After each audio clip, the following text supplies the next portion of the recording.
See you.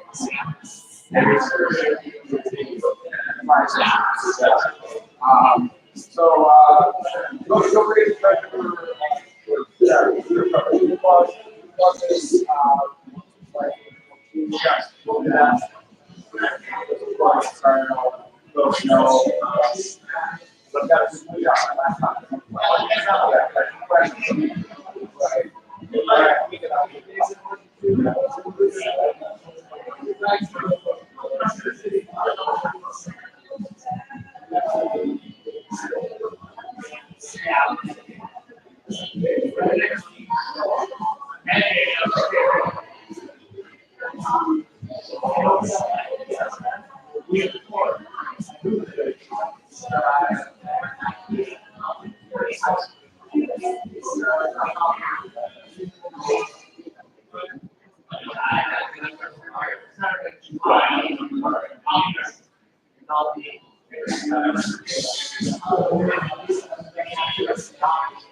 Hi, I'm Bob. Bob, nice to meet you. Randy Abraham. All right, welcome. So you're our first speaker. So the deal with this round is we've got a clicker there. We're putting the laptop up with a clicker. So you're okay. I have my laptop. Of course, yeah. Okay. Let me get the clicker. I'll plug that HDMI. Okay. Sure. Okay. I'll get you plugged in over there. All right. You're all ready to go.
Yes.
One second, I'm gonna make sure they got the music on. They probably don't have us wired.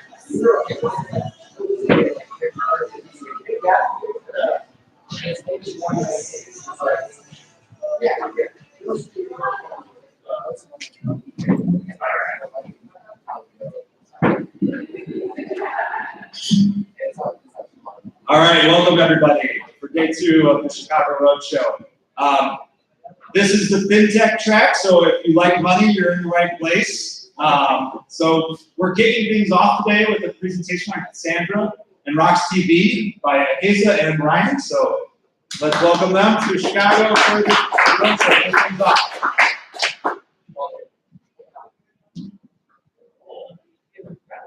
Hey guys, how you doing? Good. Hey. Awesome. It's a beautiful day in Chicago today. Let's talk to my wife. My daughter goes to school here, and she's like, "This is the day that this is like worked out so perfect."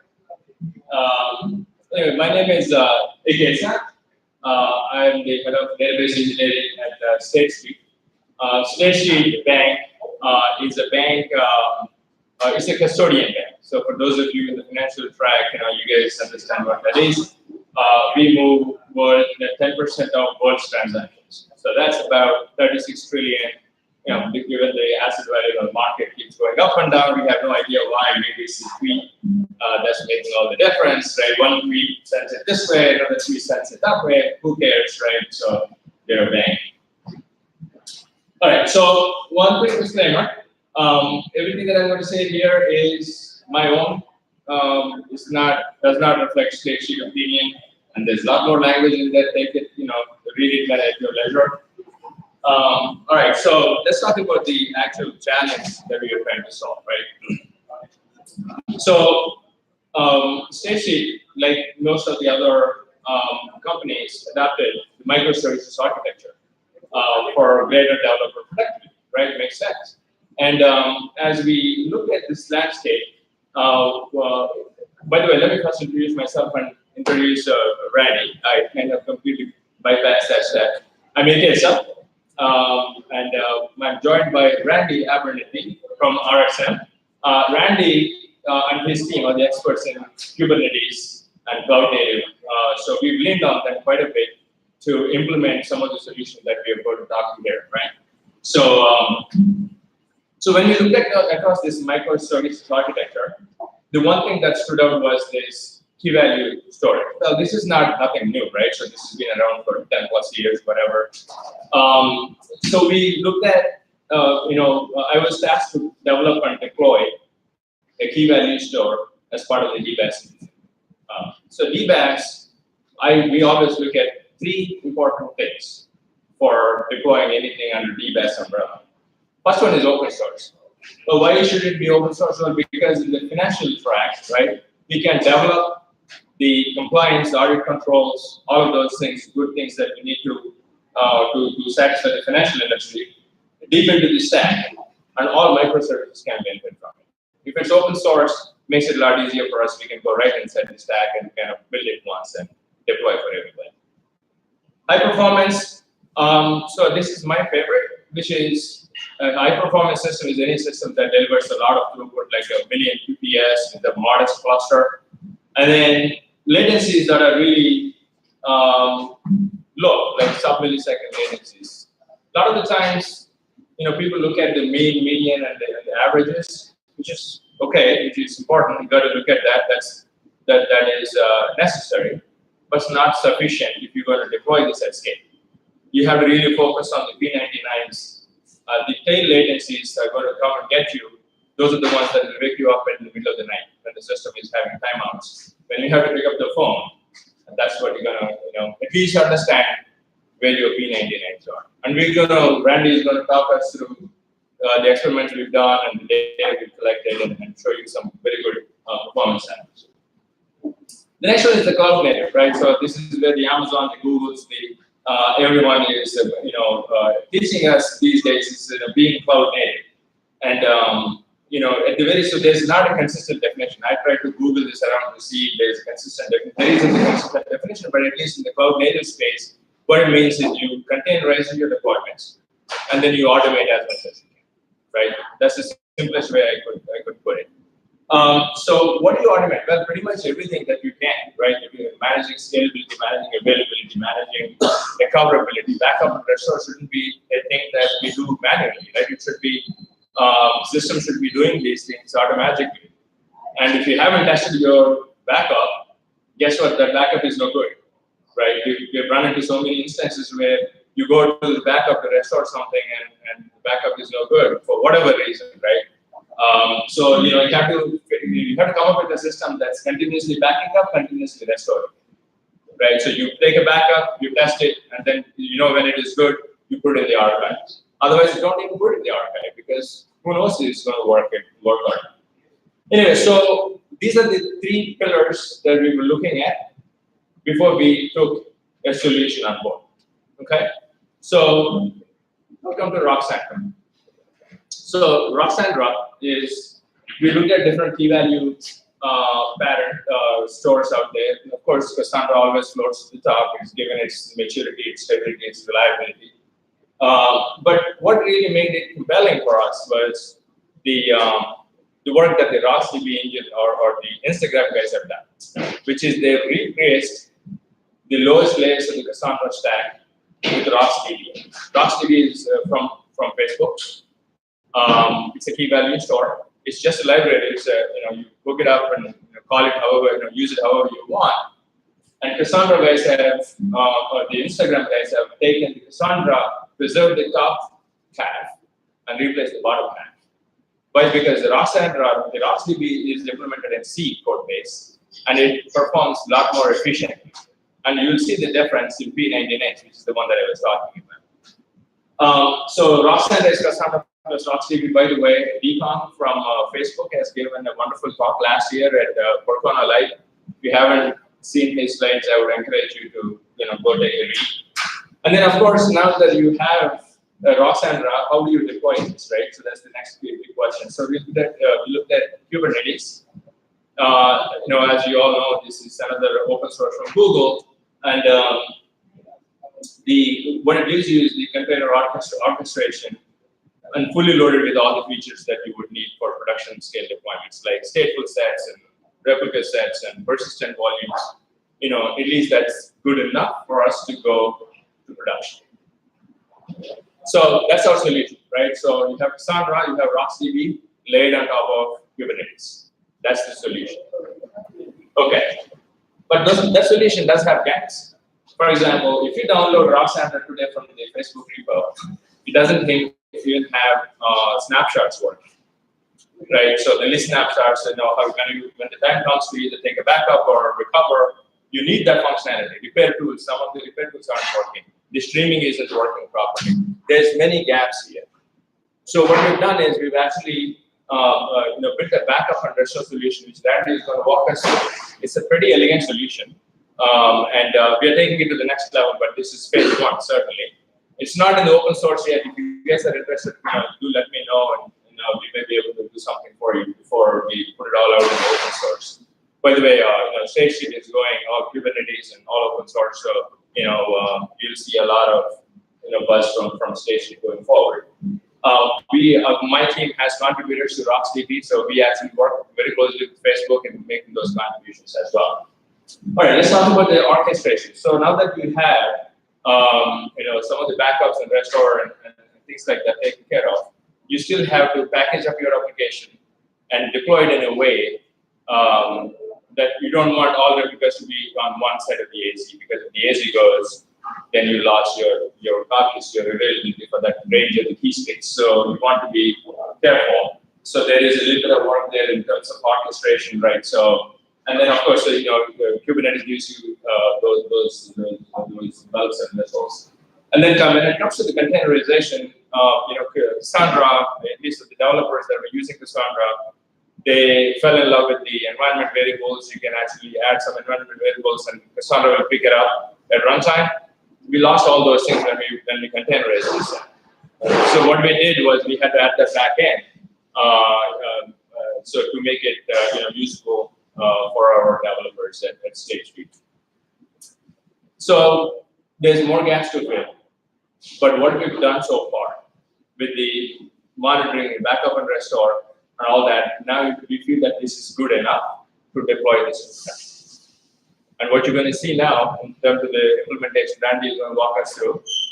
You'll see not only how the backup and restore has been implemented, monitoring and all the other good stuff to make it production ready, but also you'll see some performance numbers from a production-like cluster. With that said, let me invite up Randy. Take it away. Thank you.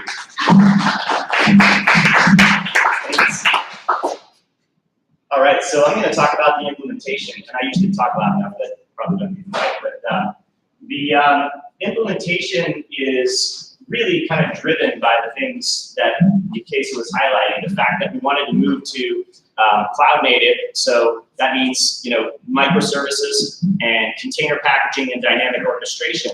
But one of the things that cloud native, at least at the very early stages, didn't really address was platform services. Anything that's stateful sort of is anathema in a microservice sort of world where you're supposed to be building these little stateless guys that you can scale to the nines, right? And they're elastic, you start up 10, you shut down 5, that's not the kind of slapping around you want to do with something that's storing your data, right? Moving a terabyte around, every time you scale is probably not a good idea. So it's a completely different approach that you take for stateful types of systems in a cloud-native environment. And usually those solutions are part of the platform. They get consumed as a service by the application developers. So the devs that are in the cloud, are going to use DynamoDB or what have you that the cloud provider is offering, and they just consume it as a service. But when you're deploying this in a financial services institution, there's still a lot of regulations and things like that keep you from potentially doing some things in a public cloud environment. And so a lot of these firms want to have all the stateful stuff running in their own environment. So Kubernetes along the road came up with this thing called the stateful set, and then more services and features started to show up. And so Ucase's team is basically charged with creating this platform from nothing. And again, the tool for the job seemed to be Cassandra for a part of this. They actually have several different database platforms that the developers get to choose, right? Most devs want to be able to say, hey, this is a relational task. I'm doing transactions and stuff. Give me an RDBMS. Great, we got that. They offer that as a service. And then, hey, I need something that's crazy scalable and ridiculously fast. That's what this piece was for. And so on the back end, you have this well-known, tried and true code path that's really rich and powerful and has lots of features and is really, really fast and linearly scalable largely. But this whole thing is Java, right? And everybody knows that the Achilles heel in Java is garbage collection. When the GC kicks in, it's stop the world, and if you're in the middle of a financial transaction, that's not cool. So when you switch over to Rocks, you're now dealing with C++ engine, there's no garbage collection, you have a much more deterministic kind of latency all the way out there at P99. And so the beauty of this model is that you get both. You can do application stuff that doesn't have this maybe time-sensitive criticality and can handle a little blip every once in a while over here, and you can get the rich functionality of being able to do queries that produce lots of records and things like that. This is a key value store. You give it a key, it'll give you a value. If you say, give me, all of the things that are like this, it's going to barf, right? It's not going to help you. So not every application can use this. Not every application can use this. But between the two of them, you get this massive scale, and you get to choose kind of your latency profile based on feature set, and it really kind of works out nicely. So the idea then is to package this up into a container and just be able to have as many of these as you need to. And to get to that 1 million query per second, you need about 10 pretty beefy boxes, 10 pretty beefy cloud instances. We'll look at the spec coming up. But the platform basically looks like this in a Kubernetes environment.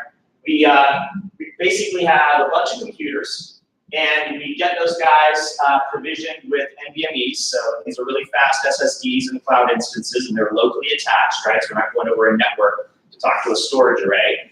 And the reason that people like to go over networks to talk to storage arrays is because they can click a button and snapshot them, right? If you're in AWS or what have you. They can do things like click a button and back them up. They can do things like detach them from one system and attach them to another system. You can't do that with these. They're on the box. But the beauty of Cassandra is Cassandra lets you create key spaces with X replication. And if you want, 2 copies of your data because you're a little paranoid, or 3 copies of your data because you're really paranoid, you can do it. And when a box goes down, you just don't care. Cassandra's going to take care of data distribution in the background. Now you need, the developers don't care. Your cases team cares because they got to make sure there's enough headroom for that data replication to take place when those kinds of failures happen. But beyond that, you're not going to lose anything, right, at this level. So this is in the Kubernetes world, this would be called a persistent volume. There's a local volume manager that we've got set up that provisions all of the SSDs that appear on an instance automatically. And that's set up as a daemon set. In Kubernetes, a daemon set carries a service that runs once on every single node. So if you want to expand your cluster, just add 4 nodes, and then boop, instantly the provisioner is going to pop up on that guy because it's in a daemon set. It's going to automatically create PVs for all of the disks that are there, and then automatically you're going to be able to use them. The next piece is up at this level. There's a scheduler in Kubernetes that knows how to find a home for a stateful set. Ikesa mentioned this. AZs are really important, right? Cassandra replication has to know about your availability zones, right? It's got to be wired into your fault domains, because if it doesn't know that these 3 machines are in the same AZ, it could put all of the replicas of your data in that same AZ. And when the AZ goes down, bye-bye data. So we've got all of this kind of configured so that the scheduler, this guy is learning from Amazon using a thing called a snitch, where the AZs are. And so it's going to make sure that replicas of your data are distributed across AZs. So anybody who's got 2 replicas or more is going to have at least 2 AZs involved. If you have 3 AZs and you have triple replication, you'll have 1 in each AZ. So the stateful sets are going to be scaled across AZs, and the data is going to be scaled across AZs, because the awareness is not only at the Kubernetes level in the stateful set and the Kubernetes scheduler, but also up there at the Cassandra level.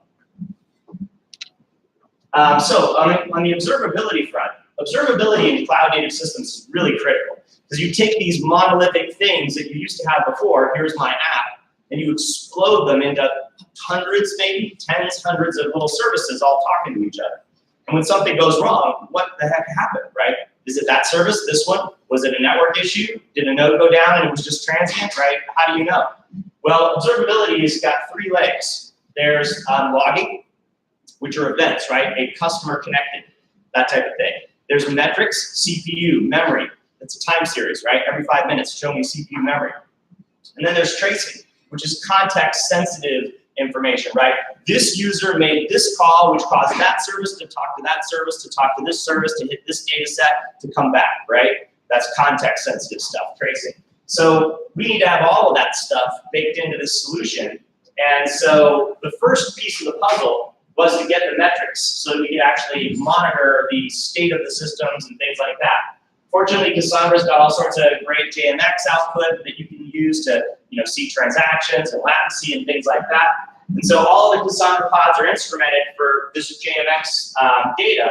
But what we want is for this to be database as a service, right? The idea is that developers say, I need a Cassandra cluster. It's going to need this capacity. Stand up the boxes and let me use it.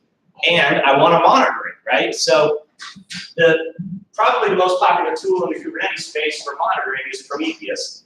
And so a Grafana dashboard fired up to a Prometheus instance lets you watch your own cluster or your set of clusters if you've created more than one. And the trick is that if you've got a Kubernetes cluster that has 20 different developers operating on it, all with separate applications in different namespaces, you can't have 20 different Prometheus instances scraping all of this data. You have to have a single instance that's part of the platform that collects all of the data, and then in a federated way, this guy actually provides the data out. And there are some ways that you can do things differently, but this is pretty much the best model with the lowest utilization of the actual underlying system. So we've got a master instance, which is really just a time series database with a scraper. And then we've got the instances that are created per DBAS. And so when you deploy one of these Cassandra instances, you get your own dashboard, and we've set it up with best practices, counters, and meters, and of course you can customize it. So the solution deploys the stateful set, which we mentioned, configurable size, you can make it however big you want, and it optionally deploys the monitoring solution we just talked about, also an HPA. So a horizontal pod autoscaler. In cloud-native systems, you get faster by adding more. And the downside is that a lot of databases don't work that way, but Cassandra does, so it's perfect for this solution. And you can set this horizontal pod autoscaler, and it will watch storage. So if you start running out of storage, it'll provision new boxes, because you're using local storage. There's no way to get more, right, except adding boxes. It will also watch CPU memory, and it'll scale on custom events if you want to that come out of Prometheus, like transactions per second or something. So that can be turned on, automatically scales. And we've also set it up to be one way. Normally, horizontal pod autoscalers go both ways. They're elastic. But you don't want to scale down your database without human supervision, right? That's a really bad idea, because all of a sudden, not only did you just take away a machine, which means everybody else gets the load of that box shared across them, but also that data just disappeared, which means every one of those replicas, those partition replicas, have to show up somewhere else. And now all of a sudden, data is going to be copied, and when you shut that guy down, it's going to try to push all of its data through the network. And so not only is the load going to come up because that guy disappeared, but the load is going to come up even more because there's all this operational overhead that has to happen. And you could collapse your whole entire environment, the production setting. So we made that so that it only goes up. It can never scale you down, it can only scale you up. So humans can choose to scale down if they want to, but that's up to them and their monitoring, savvy. There's a backup scheduler also that you can deploy, which will automatically snapshot the entire cluster and then push it out to an S3 compatible object store, which could be Swift on OpenStack, or it could be Minio or something like that. And all of this stuff, by the way, is using Helm, which is a way to create sort of a YAML template of an application. And then the users just fill in the little things that they want to change, like turn this on, turn that on, and give me 8 nodes, right? They fill in some variables, they hit the button, off it goes, and you get the whole solution. So resilience in AZ diversity is kind of interesting, because not only do you need to have nodes distributed across multiple availability zones, but you also need to have your pods for this stateful set that actually is housing the Cassandra solution distributed across the availability zones. And the Cassandra engines running inside those pods have to know what availability zones they're in so they can distribute their data. So it's really like every tier of this solution needs to know what the fault domains are. And so it's pretty straightforward from a Kubernetes standpoint in a cloud.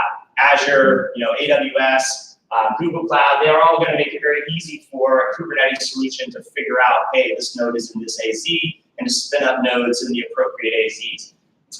We use a solution called COPS, which is Kubernetes Operations, and it's pretty easy to use on Amazon, probably the easiest. But there's things like KubeSpray out there and other tools that you can use to deploy on clouds that work great. And there's also a lot of Kubernetes as a service out there. All the big clouds have it: IBM, Google, Amazon, Azure. Click a button, get a 12-node Kubernetes cluster or a 1,200-node Kubernetes cluster, whatever you like.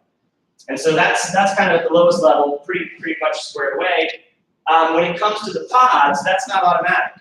The scheduler is going to say, hey, you want another storage pod? Let me find a node that has the requirements that you asked for. And if you're saying, I need this much CPU, this much memory, and I need to have, it has to have the storage label because it's a special node that has the right NVMEs on it, then the scheduler will just find one of those. It doesn't particularly care about what AZ that particular pod lands in unless you tell it to. And so, there's a little bit of Kubernetes artistry in the solution where you have to, in your specifications for how to set up the stateful set, say I want anti-affinity by availability zone. And so what happens is the first pod goes in some random AZ, the next one goes in some different random AZ because it's got anti-affinity. And let's say you only have 2 AZs, the third pod now, it doesn't really matter which one it picks, right? They're both equally, unhappy, right? If you're over here, you have another pod with you. If you're over here, you have another pod with you. So it just picks one. But once that happens, now it's clear. Hey, there's much more gravity over here. I'd like to stay away, anti-affinity from the 2-node AZ, and I'm going to go over to the 1-node AZ. And so it just kind of keeps ping-ponging where if you have 3 or 4 AZs, they'll do the same thing. And so that's at the Kubernetes level. And then at the Cassandra level, there's a piece of Java code called a snitch. And you can configure different snitches. Some of them you can say, here's a file that tells you where I am. So in the old days, when everybody was running this stuff in their own data centers, which many people still do, of course, the rack was the failure domain, right? Because the rack has a top of rack switch and power. And so if that switch or that power goes down, the whole rack goes out. So you'd rather have your Cassandra cluster distributed across 3, 4, 5 racks. So in Cassandra, failure domain is a rack. So we have to have some way of figuring out in a cloud native environment how to figure out from OpenStack or from Amazon or from Google Cloud or whatever it is, what the AZ is, and translate that into Cassandra's rack nomenclature. And so that's what a snitch does. It can do it from a property file where you just set it up manually, but that's not really cloud native. You want to automate everything. Or you can use a pre-built snitch. So we're actually using the EC2 snitch, which conveniently works on OpenStack. And it also works on EC2 on Amazon. That's what it was built for, of course. The downside is that if you ever wanted to deploy this solution on bare metal Kubernetes, where there's no cloud, but there's still fault domains, right? Kubernetes has a special label that you put on nodes, beta.kubernetes.io/failure domain/zone, and then you set it to something that it can provide anybody who asks. And so future work, one of the several things that we would like to do going forward to make the solution even better is build a Kubernetes-specific snitch. So at the moment, you either have to manually snitch or you have to do something that's EC2 compatible like OpenStack. But that's how we get the Cassandra side to know where to put the data. Is that failure domain connection between the cloud to the Kubernetes layer all the way up into Cassandra, because that's where it matters. All right, so autoscale.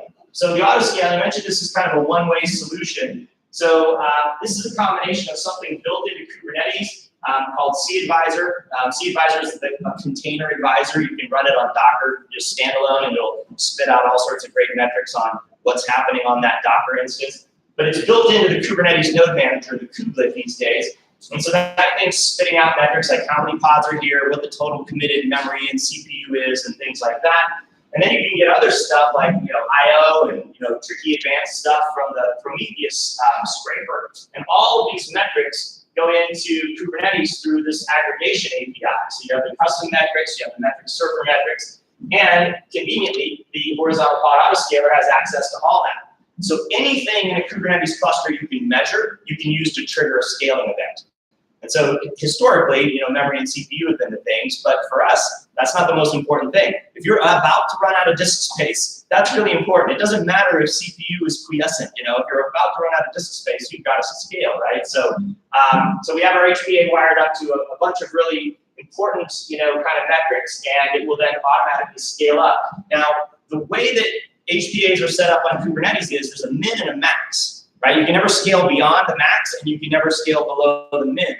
And so we've written a little bit of glue in each one of these pods so that every time there's a scaling event, they move up the minimum to the number of pods there are in that stateful set. So it'll never, ever be able to scale down. And so you can respect the developer's request for never charge me more than X by saying I've got 10 nodes, I don't want to have more. But you can also make sure that you never end up scaling them down and causing their rapid collapse in production. So backup and restore. So this is a tricky one. Backing up a machine is one thing. Backing up data in an eventually consistent cluster is another thing, right? There's no way, it's a physics impossibility to know the distributed state of a distributed system at any moment in time, because you don't know which things are in flight, which things are committed, and the two generals problem, right? Hey, there's these two generals and there's a battlefield here and the bad guy's here. The bad guy has 5 armies, you've got 3, and this other guy's got 3, right? If you both attack at the same time, you win, 6 against 5. So send a message to this guy, say, hey, let's attack. This guy says, he sent me the message, let's attack at midnight, but if I attack and he doesn't know I got the message and he doesn't attack, I get wiped out 5 against 3. So I'm gonna send a confirmation. Hey, I got your message. This guy's like, okay, cool, they got our message. But they don't know that we got the confirmation, right? What if they're gonna wait until we tell them that we actually got this? So we send them the confirmation, right? And this is a battlefield. The courier might get shot, right? It's a network, right? You don't trust it. And so you just can never know, right? And so how do we deal with a situation like that? Well, Cassandra's really good at handling this, and it has the ability to know, which commits happened after which other ones. There's a leader in the process and things like that. So all we really need to do is evoke a snapshot, a freeze at a given point in time across every node that's fairly close timestamp-wise, right? And then we need to push all that data out to some sort of storage system. So what we've done is we've created a little backup script that is essentially going to be invoked by a Kubernetes cron job. So you can set up a cron job and set your schedule, how often you want a snapshot. Every 5 minutes, if it's maybe really critical data, or every half an hour, or once a day, whatever you like. And that script in parallel is going to hit every single node at the exact same moment and say snapshot. Now the problem is, if you snapshot all the nodes at once and have them all start loading to a object store, you're gonna crush your network. And so part of the puzzle is this delay here, which is gonna be applied incrementally based on the stateful set's ordinal. So if you're node 0 in the stateful set, you go right away. If you're node 1, you multiply that number by 1, that's how many seconds you wait before you start uploading. Again, that could be more sophisticated. It could actually monitor activity on the S3 store or whatever and say, hey, wait till these guys are actually done before you start uploading. There's other things you can do. But this is kind of a nice happy medium. It's a simple solution, easy to monitor. And so when the cluster backs up, remember this is DBAS, so we don't know how many of these clusters there are. There could be 50 of them or something. And so you specify your object store, right? In this case, s3amazon.com. You specify the bucket that you want to go to, so rocks back. You specify the name of the cluster. You actually don't. That's going to come automatically from the cluster. When you create one of these in the Helm chart, you give it a name or it's going to generate one for you. So you know this is Cassandra 01. That's the specific cluster. There could be 50 of them. Then you have your availability zone. Aha! If you back up a node and there's 2 copies of this data, and that's the guy from availability zone B, you don't want to restore it to availability zone A. You're back in this nasty boat where if A goes down, you lose all your data, right? You have to know what the AZ is that you're backing up. And then finally, you've got the node ID in Cassandra. That's like a GUID, right? And then we just put the data in there. Now, the tricky thing is you can't copy the whole data set of a multi-terabyte storage engine on a regular basis. It's going to be too expensive. So what you really want to do is you want to just copy the diff. And the beautiful thing about Cassandra and ROX is that they both are capable, when you snapshot them, they're going to create SST type files, right? They're going to create these static files that never change. Now, these files can go out of date, right? They can become old. There's lots of tombstones in them where deletions have been flagged, but the data's still there. And then you compact that every once in a while, right? So compaction is another big expense that you got to watch out for in these databases. But the beauty is that those SSTs, once created, will never change. So when you get a snapshot where the memory's flushed, you got your SST files, you can know that those things can be safely backed up because they can't be appended. They can't be, changed. And so the nice thing about this solution is it knows which SSTs it's already uploaded, and it only uploads the new ones. And so each snapshot has a bunch of hard links to the actual real files in the table directory, but you can tell from the table directory which ones you've already got. You just create the new ones. So it's essentially an incremental backup solution that is pretty efficient. So on the recovery side, this was an interesting one. So imagine node 1 goes down, and it's not coming back. What you need to do is you need to be able to say, okay, I want to bring this guy back, and I want it to recover in the proper way. So all you actually need to do in this solution is you need to create a recovery file. So you go into the S3 storage system, you create a recovery file that specifies which node you want to restore, and that's it. And then when you create a new node, and you can do this by scaling the stateful set, or you can do this by deleting the PV of the guy that failed so that he has to get recreated somewhere else in the cluster. Either way, when the new guy starts up, there's a special container in our Kubernetes pod called the init container that's going to go and look to see if there's a restore job. So the first thing he does is he looks on his disk and says, is there data there? No. Okay. Either I'm a brand new node just adding more capacity, or I'm supposed to be recovering for somebody. So then he goes here and he says, is there a recovery job? Yes, there is. Great. Downloads all that data, and then when the data is local, it kicks off Cassandra like nothing ever happened. He rejoins the cluster. He's got a new IP, but that just takes 30 seconds or so to negotiate with everybody else. Hey, I changed my IP, sorry, but I'm back, and everything's good to go. So that's kind of the recovery side of it. So tweaks, we mentioned the snitch, that's future work. Also, there's a custom seed provider. When the Cassandra cluster starts up, or like if you added a new node, how does it know which cluster it's supposed to join? There could be 40 of them out there. So there's got to be some way of telling that guy, hey, these guys are like the keystone nodes. These are the special nodes that are never going to change. And in the stateful set, when you scale it up, nodes have an ordinal that never changes. The IP could change when they move around, but the ordinal never changes. Cassandra 01-0 is always Cassandra 01-0. That's its identity. This data is associated with that thing, right?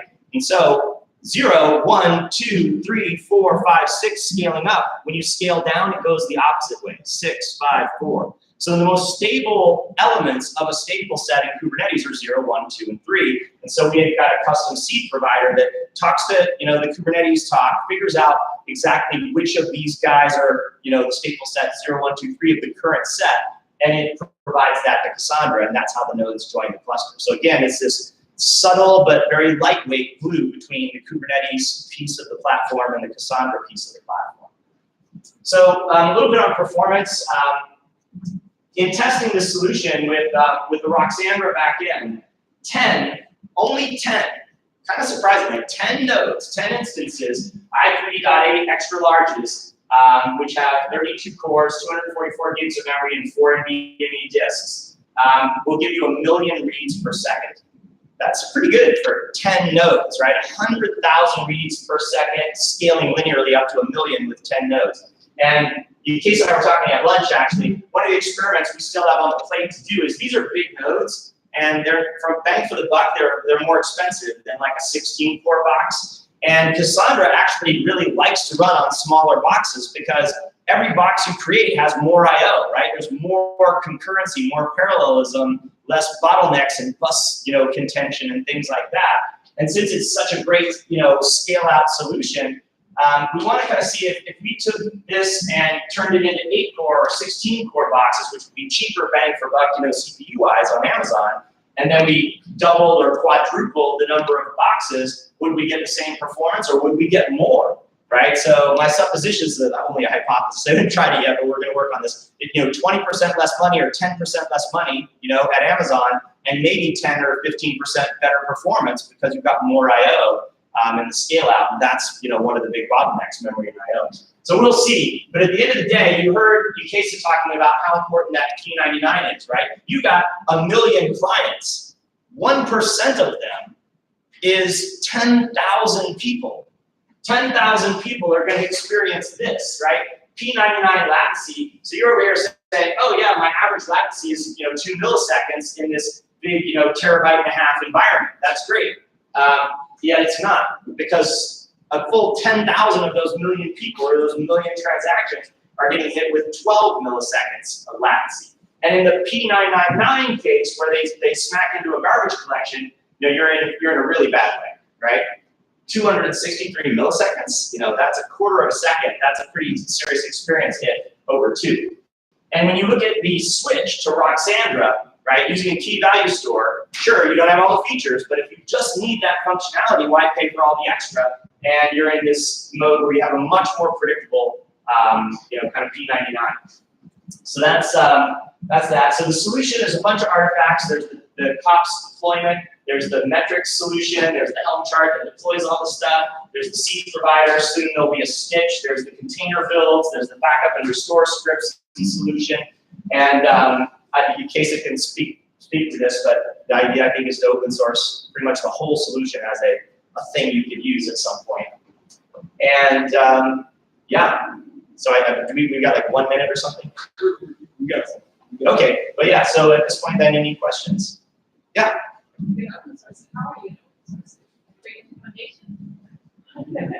So how are we going to open source it? We haven't exactly figured out exactly how we're going to open source it. The idea is we're working with Facebook. Some of these codes, Roxy we changed that we are making are directly country back to the Facebook account. So if you download Roxy from Facebook repo, you have all our changes.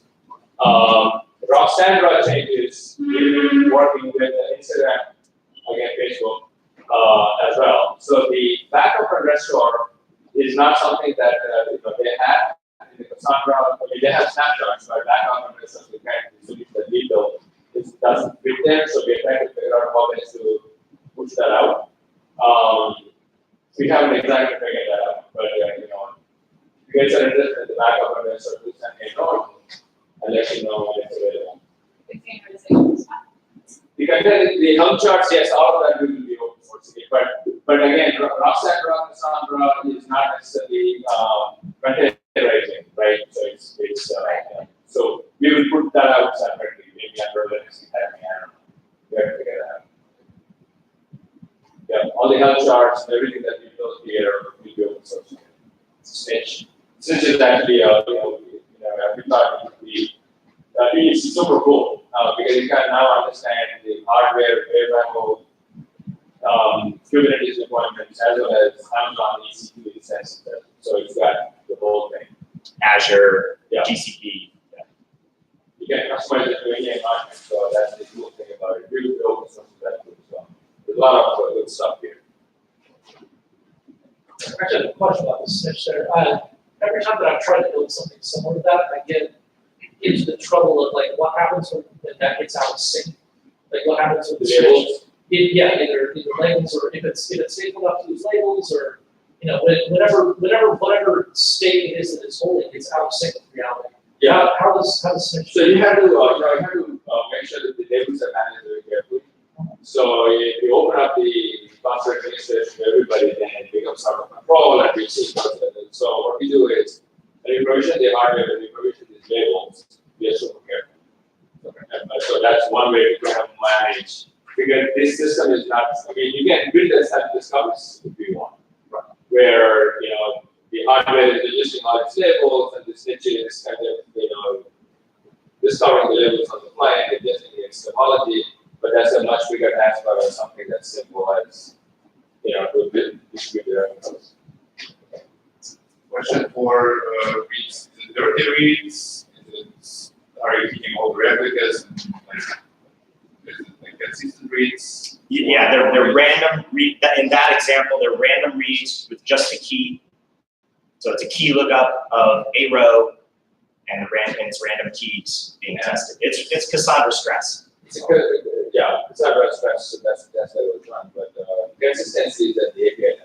You can configure the problems. So RAS doesn't affect that. Yeah. What does it actually affect? RAS is basically at the lowest level. It's the library read and write as fast as it can to do this. To the layers of hierarchy.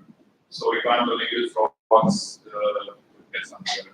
Yeah. Am I using any features or just so some of the features we've listed, the predicate, you can have a select star from each page. We always have a predicate.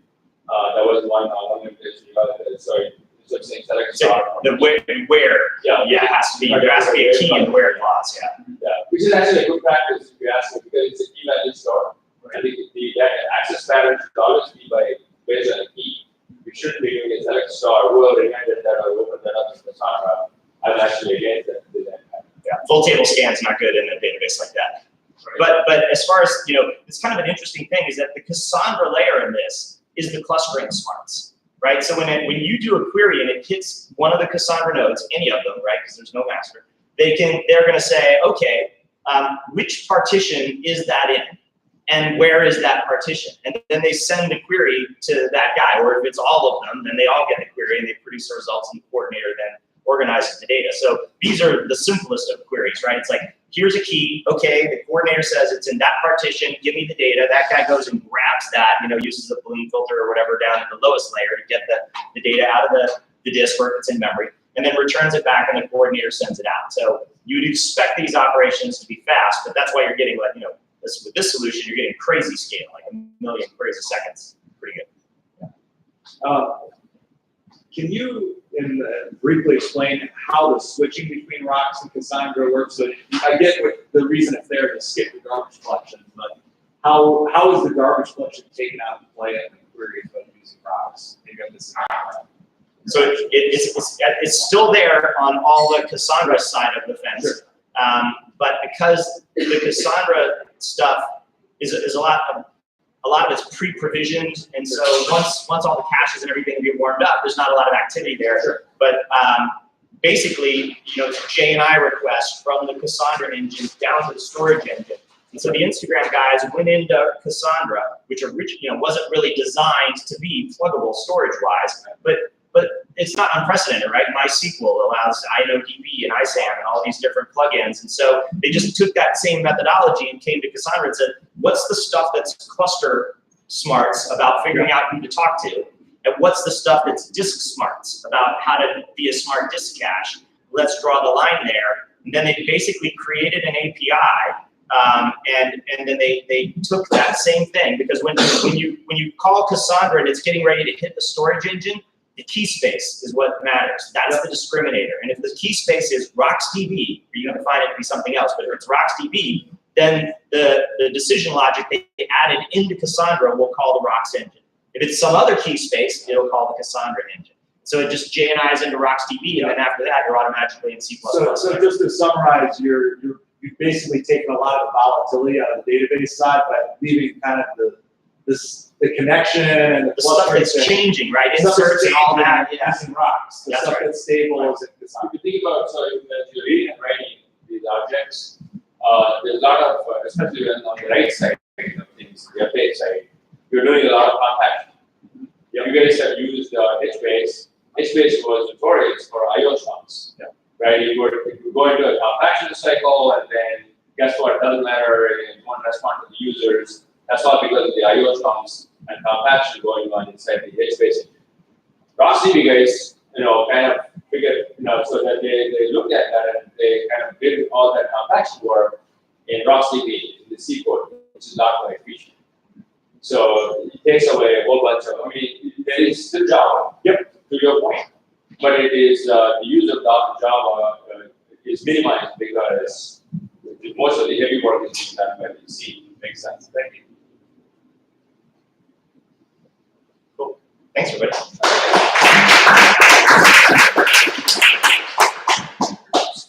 Oh, I'm next. Okay.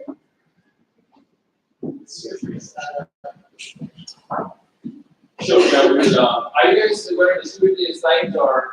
Yeah, we can tweet them out if you want to provide me with the link. I can get them out to the folks that are following along. So just so everybody knows, we have about 10 minutes to be in transit to the next talk. We'll be starting up here again at 2:10, and Randy will be back up talking about Drift. So if I need a break, take a break. We'll be starting back up here at 2:10. Thank you. Oh, one more announcement. I don't know if folks saw this on the screen before. We will be doing a key signing here at 5:25. There's a web form at https://apache.org/sign if you want to sign up. It'll ask you for your key fingerprint, your name, then just show up with ID so people can assert you are who you say you are, and you can get your key signed. Thank you.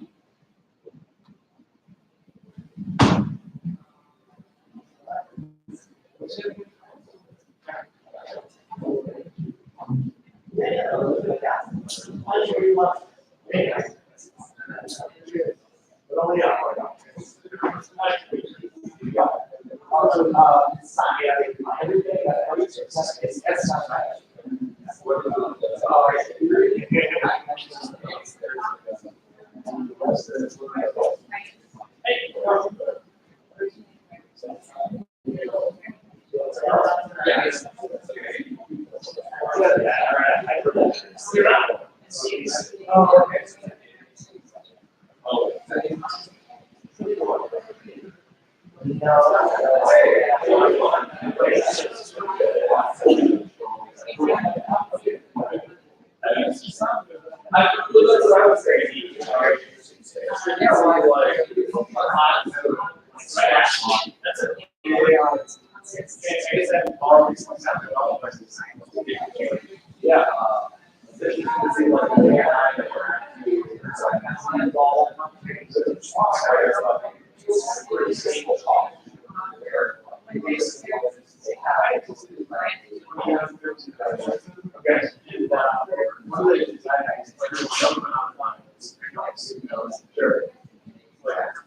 It's a gamble. Yes. So it's more what it's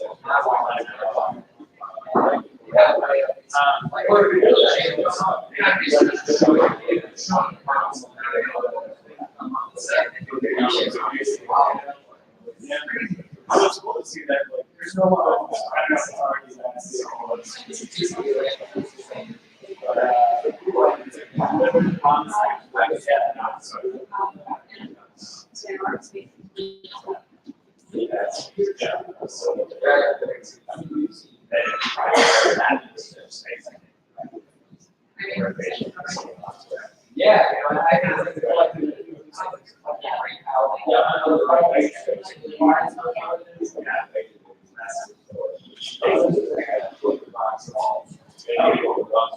Yeah, I can feel like one of the things that's like so cool about their attack is they've got it as a storage engine under. So yeah, there's no fly rocks. And then there's post stress rocks, post rocks, and it's not just the side of the and so once you figure out how to manage those snapshots in the back of the property in that, you solve the problem on all the different yeah, exactly. Right. As developers only know this part.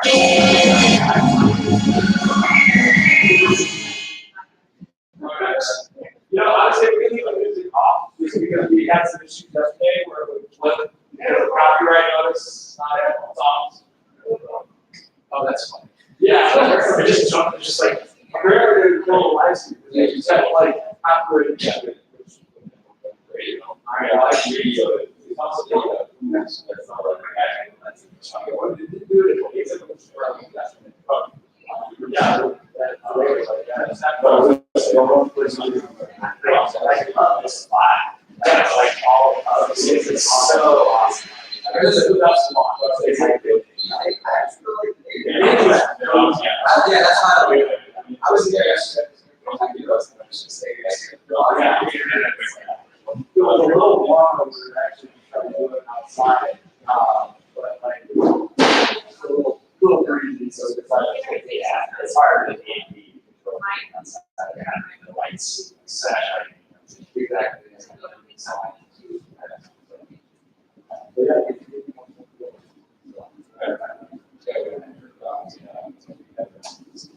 That's used in my list of hamburgers. So top is straight. It's all rocks.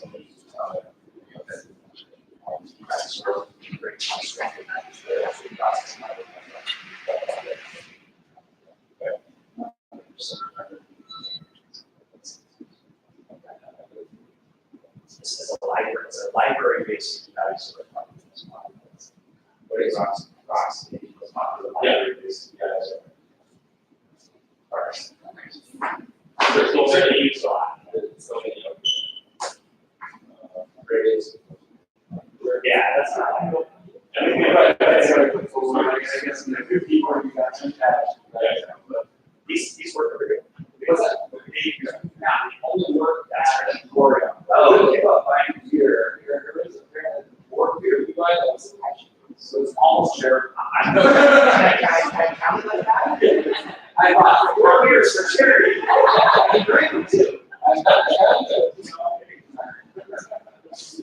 You can find them at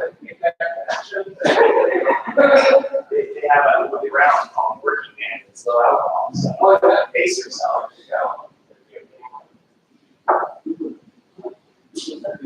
Yeah, this is the best of the space. I mean, they have the stage and everything set on it for us. We can literally watch it.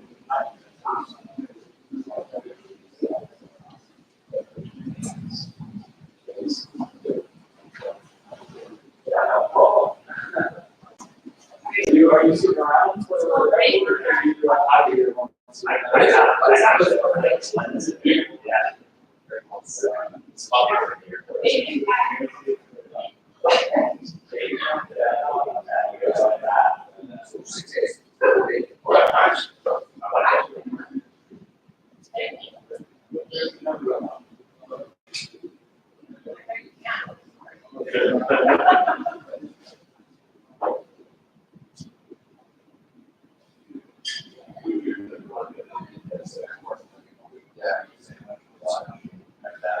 That's probably what I want to do right there. Yeah.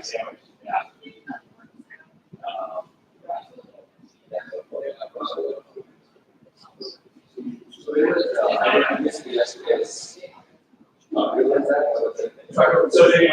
we got three spots. So this is the southernmost spot. So this is Revolution. There's also the important sort of check. Was that thing the diversity accent tracks. And then if you go across this, so it's still on this side of the line, but across the street, the native is the furthest north of them. And that one, they validated all different kinds of sounds and blocks. So this is probably the biggest of the spaces. And the native is probably the smallest of the spaces. But yeah, we've all got the wire UV, all of our live streaming on it. So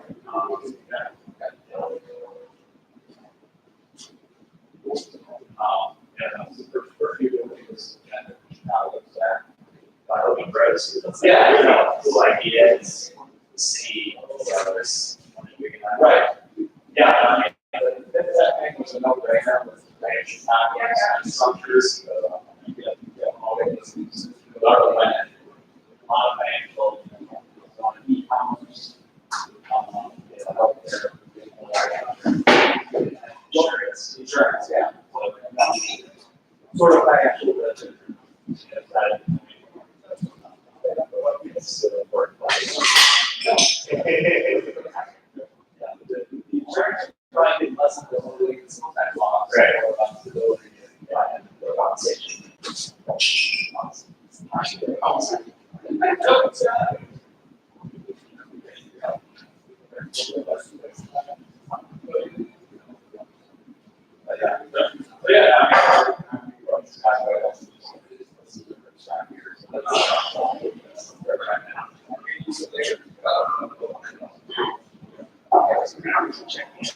Did he do that?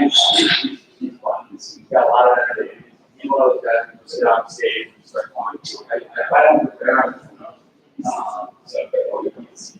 does speak on. Okay, it's getting across, it's getting across. How did I know? And I was thinking, like, this would be a perfect improv. Well, yeah, this is where we liked the talks last night too. So,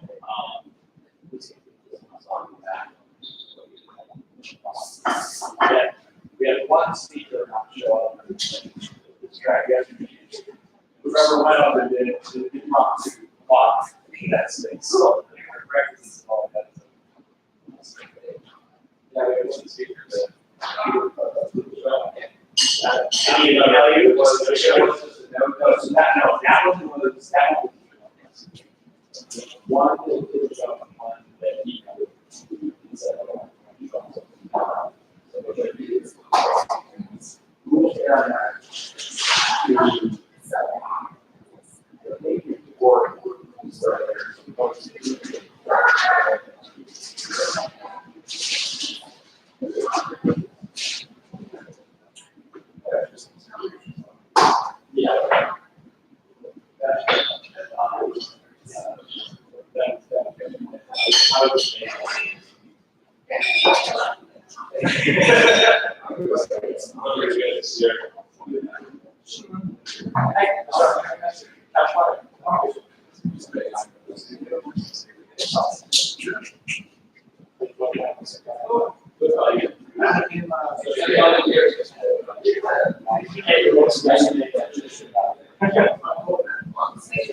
I was kind of upgraded the last oh, yeah.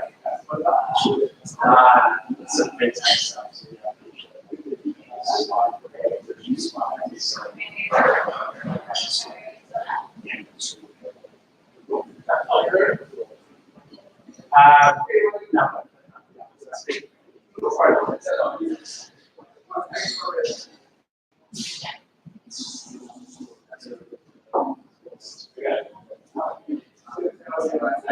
no more data science than we'll do. So, yeah, misrepresents some of that. Yeah. What's your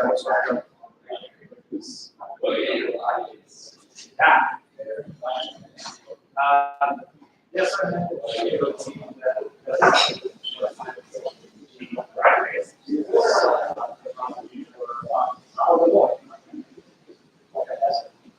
Your last one. First one, okay, so you got more teams to pay. You guys want yeah, that's not my first class. I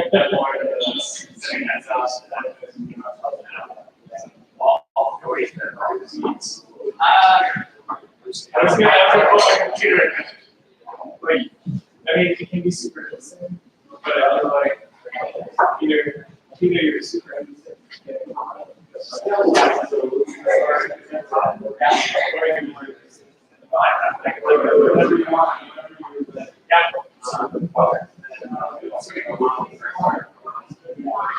Are you all set up?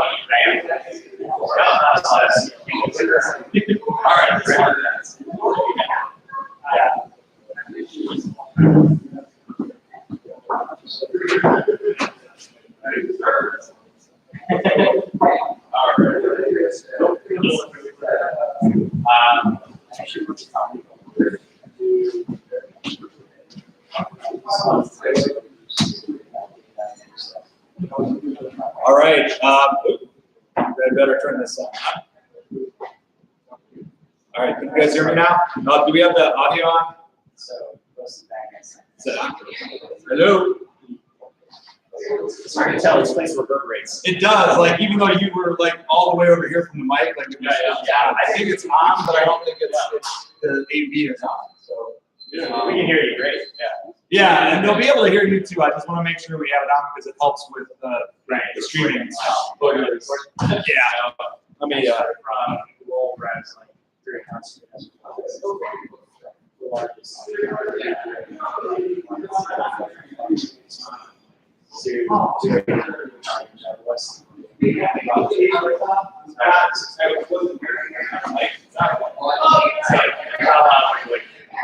Oh, all right. No worries.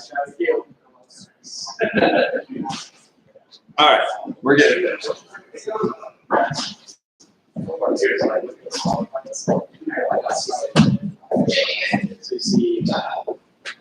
All right, yeah, all right, we're on now. So thanks everybody. If you just arrived, you are at the FinTech track at the Revolution. We may be renaming this track to the Randy Abernathy track because he's up there again. He's going to be talking about Apache Thrift. So thank you very much. Thank you. So yeah, Apache Thrift. I'm a PMC member for Apache Thrift. Big fan. Used it in a lot of different projects. I actually started doing RPC stuff pretty heavily in the 90s. And back then, a lot of the RPC technologies were really brittle. And if you needed to change an API, it was like rebuild the world, total disaster. And so when I ended up trying to build out a bunch of new stuff sometime around 2007, I think it was, 2008, I was looking for a better solution than like MSRPC or DCRPC or one of those things.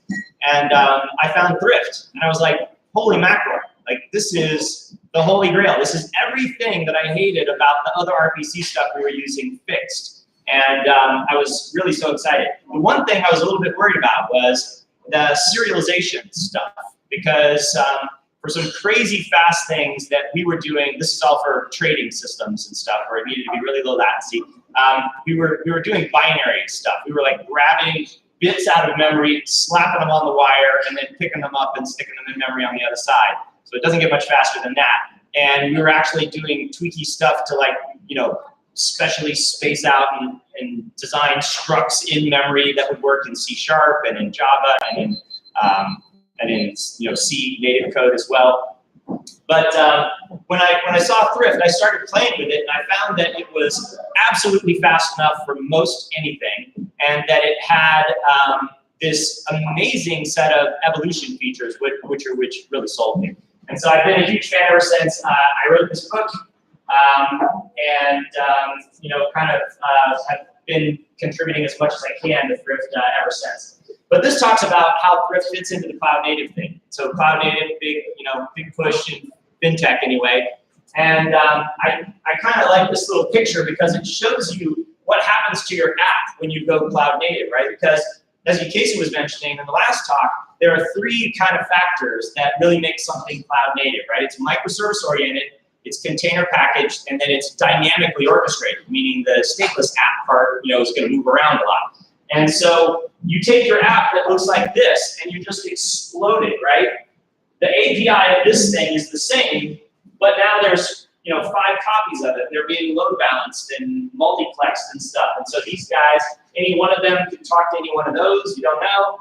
This guy maybe calls the green guy, and it's got its standard API that is implemented in 15 different, you know, elements over here, and same thing over here. So the beauty of breaking this stuff out is developer productivity, right? If you want to make developers go faster, sorry, you can't do that. They're humans, right? They operate at a certain clock speed and they can't go any faster. What you can do is you can remove the muda, right? The waste, the Toyota way, right? Get rid of the stuff that slows them down, which is coordination overhead, right? If you have to coordinate the build and deployment of this whole massive thing, your entire app that coordinates 20 teams, that's not going to be easy.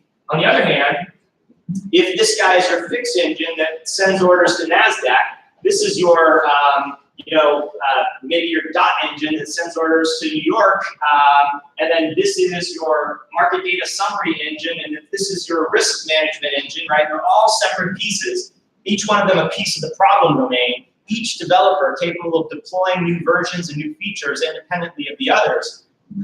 One of the most important things you need to make that all work is the ability to evolve these APIs without breaking the world. REST has been doing that for a long time, right? Or HTTP, JSON, whatever you want to call it, however you like to do it. You can add a route to a server and nobody cares, right? If they don't use it, they don't use it. If they want to use it, they can. You can add parameters to a REST request, and nobody cares, right? I didn't supply it, so figure it out with defaults. Why can't you do that with RPC? Well, you can with Thrift. That's what it brings to the table. And so being able to do this stuff fast has a lot to do with money, which is why companies, especially financial services, like it, right? If you don't want your lunch eaten by the new guy, you have to go quick, right? You have to be able to innovate quickly. You have to be able to get ideas in the hands of your customers. And that's all about this, CI/CD, right? I've seen companies do all sorts of crazy CI stuff, and then they stop there. And who benefits, right? GitHub, I don't know, right? You've got all this amazing innovation in GitHub, but it's not in front of your customers, right? You have to have a full pipeline that drops things into a production environment that people can use. That sounds scary. Financial services firms don't like scary, right? They like stable, reliable, but they also don't want to get crushed by their competitors, and so they're being forced to move this way. And we're all of a sudden finding through statistics that it's actually better, right? Because instead of building up all this risk and then dumping it onto the system and finding out all the problems in production, you're dumping out all these little events, taking lots of little chances. And if you have a dynamic orchestration system like Kubernetes or something like that, or Mesos or what have you, if you deploy this container and it doesn't work, you can roll back. And you can also do dynamic deployments where you put the new guy out there and you only give him 5% of the traffic. And if things are ugly, you shut it back off, right? There's all these things you can do in dynamic infrastructure to make this much lower risk than lights out one big deployment types of things that you get with that monolith world. And so agile development, everything is code, GitOps, all of these things are really designed to not only allow you to innovate faster, but to reduce the risk in the process. And so, time to market, right? In the innovation, that's really the big thing. So, cloud native adoption, are people using this stuff? 12 billion polls on Docker Hub as of 2017. I don't know what it is now, probably 15, 18, something like that, 20. This is Stack Overflow trends. You've got all these different cluster managers. It turns out, if you have 20 different cluster managers and 20 different container technologies, that's actually a bummer for developers. Because developers want to innovate. They want to build software. They don't want to learn 5 different packaging schemes and 20 different orchestrators. And so, for good or bad, Kubernetes has become the thing, right? This is the Kubernetes line, and everybody else is down here, whether it's Swarm or Mesos or whatever. Kubernetes is clearly, that's one metric, right? You look at any one that you want, and you can pretty much see Kubernetes becoming emergent as the thing. And you've got some pretty big apps, right? Fairly painfully, Pokemon Go was 30,000 containers on a Kubernetes cluster. There's a lot of issues in the early phases of that, but we're glad they did it, right? Because they fixed those problems. They found all the gotchas in that first phase. Google's been running 3,000 containers a second in Borg, which is the precursor to Kubernetes, their infrastructure, and you've got 567% growth in 2017 of Kubernetes. So microservices on Kubernetes seem like an interesting, combination here, right? That's the wave you want to get on, probably. And when you go into cloud native systems, you move from this environment where your app runs on an operating system in a VM, if you're cloud-based, to this kind of environment where your app runs in a container on an OS. And that could be on a VM, or it could be in bare metal, right? But you're getting rid of all of these copies of the operating system, right? If you have 20 VMs, and each one is packaging some big monolithic app that you've got, your unit of deployment is a virtual machine, you're paying this price for every single one of those that runs on this computer. Over here, you have a single operating system. And so you get better server density, and that's cost, right, to the bottom line. And you also have better performance for the I/O, right? If this is bare metal, that OS owns the hardware, right? This is the negotiator. If you say I want to write to the disk, and you say I want to write to the disk, this guy decides who goes first. But if you're over here and you do that, this guy can't decide because he's a virtual machine. He tries to touch virtual hardware, trap into the hypervisor, and then this guy then negotiates, and that's an extra layer. And that's why I/O is slower. And that's why storage solutions that are doing tons of I/O prefer this model, right? If you use a database as a service in a cloud, they're probably running it on bare metal or some sort of solution that has a really hacked hypervisor that allows them to get straight to disk because they need the performance. They don't want their database to be slow because it has to do 2 hops. Networking, any kind of I/O where you have to talk to a device that can't be multiplexed. Now there's all this trick stuff out there where you have network cards that allow 4 different interfaces and one of them is assigned to each VM and stuff like that. But that doesn't scale that easily. It's not general purpose and simple, and so a lot of cloud vendors, either charge you more for it or they don't even offer it. And so this is really a nice option, right? You go with container solution, you sort of get rid of that problem altogether. So the challenges, though, that show up in these kinds of systems are this, right? You used to have these 17 big VMs, and you run 12 of each. Now you have 1,700 microservices, and you have 60 copies of each, and they're all talking to each other. Netflix calls this the microservice Death Star model, right? It looks like it. Would you like to manage that or monitor that? Not without tools, that's for sure, right? So increased pressure on networks, right? Where it used to be, I call a function. Now I have to make a network call. Yikes, if I'm a financial services firm, I'm like, well, I just went from microseconds, right, to milliseconds. That's a very serious deal. That monolith is way faster, right? All the way back to that monolith picture and looked at the exploded microservice, that thing's never going to be as fast. The application in microservices is never going to have the low latency of that monolith. And this is why if you talk to high-frequency traders and stuff, and you start telling them about microservices and stuff, they look at you like you're crazy. Like, wow, I would never do that. You're nuts, get out of my office, right? But if you start talking to people who are building systems that scale to millions of users, consumer-facing products, things that have to be scalable beyond what a single computer can handle, Well, this model has a lot to recommend it, and particularly the innovation piece of the puzzle, fast innovation, especially when you're dealing with B2C types of situations. So even B2B though. So this brings us back then to that interface, right? Okay, so we've gone to microservices, we have the speed, the innovation speed, but we're losing the actual application responsiveness by adding latency to all these communications channels. We get a little bit back by going to containers and cutting out the middleman. No more VMs if we are running on bare metal anyway, or at least fewer VMs if we're running in the cloud as well. And more clouds are offering bare metal systems, right? On Amazon, you can get bare metal instances. IBM Cloud has bare metal instances. Packet is a cloud that's just bare metal. So there's options out there if you really want crazy performance. Modern RPC is an interesting fit in this place. REST APIs are awesome. Talk more about that in a second. But RPC, if I'm in a monolith and this function over here is being called by this module over here, it's a function call, right? I can take this module and rip it out and say it's still a function call. Make a function call, get a result. You know, routes and query parameters and JSON, that's not part of the lingua franca of an application that is integrated into a single piece of software, right? You don't have REST APIs inside software. And if you're building things from a brownfield environment, which pretty much everybody is, especially in financial services, right? We're not creating a company from scratch if you're a giant organization. There are, of course, startups that do, but many of the projects out there are brownfield. So I've got this monolith, and I need to take the pieces of that thing that I have to innovate quickly on and rip them into microservices, and I don't want to have to reinvent the whole API of the thing. I want to take the classes and the methods that it's already got and just turn that into an RPC interface. So this was an idea that was started by Bruce Nelson in the early days of the ARPANET in 1980. It's not new, it's been around for a while. Xerox created probably the first commercial solution there, and Sun RPC in 1984, you know, those guys at Sun's, visionary, that's still in use today. They now call it ONC+, but if you're using NFS, you're using Sun RPC from 1984. That's pretty good legs.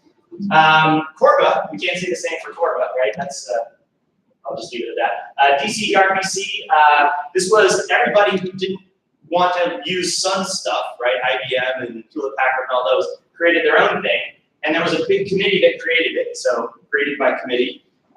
Microsoft jumped on the bandwagon and adopted DC RPC as their own MSRPC, so this is another survivor. If you're using Active Directory, you're using MSRPC under the covers. And then you've got all sorts of other things. But the first thing that kind of showed up in this next-gen era of service-oriented architectures was SOAP, Simple Object Access Protocol, designed for service-oriented architectures for this distributed service kind of environment, but had the downfall of being XML-based.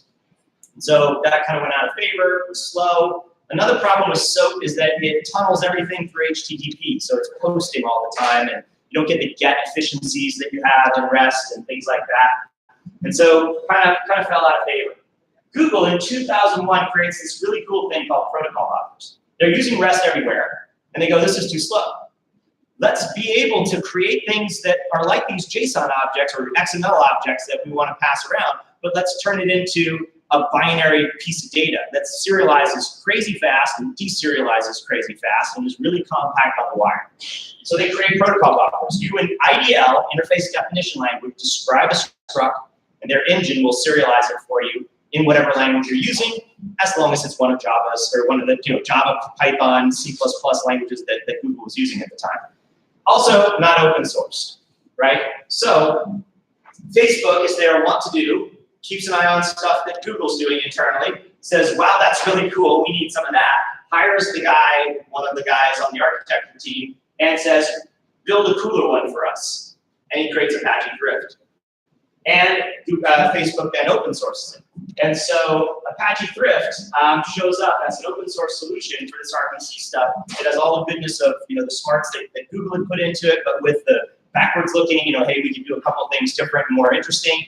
And we get Apache Thrift. Avro shows up as a better way to serialize data for Hadoop.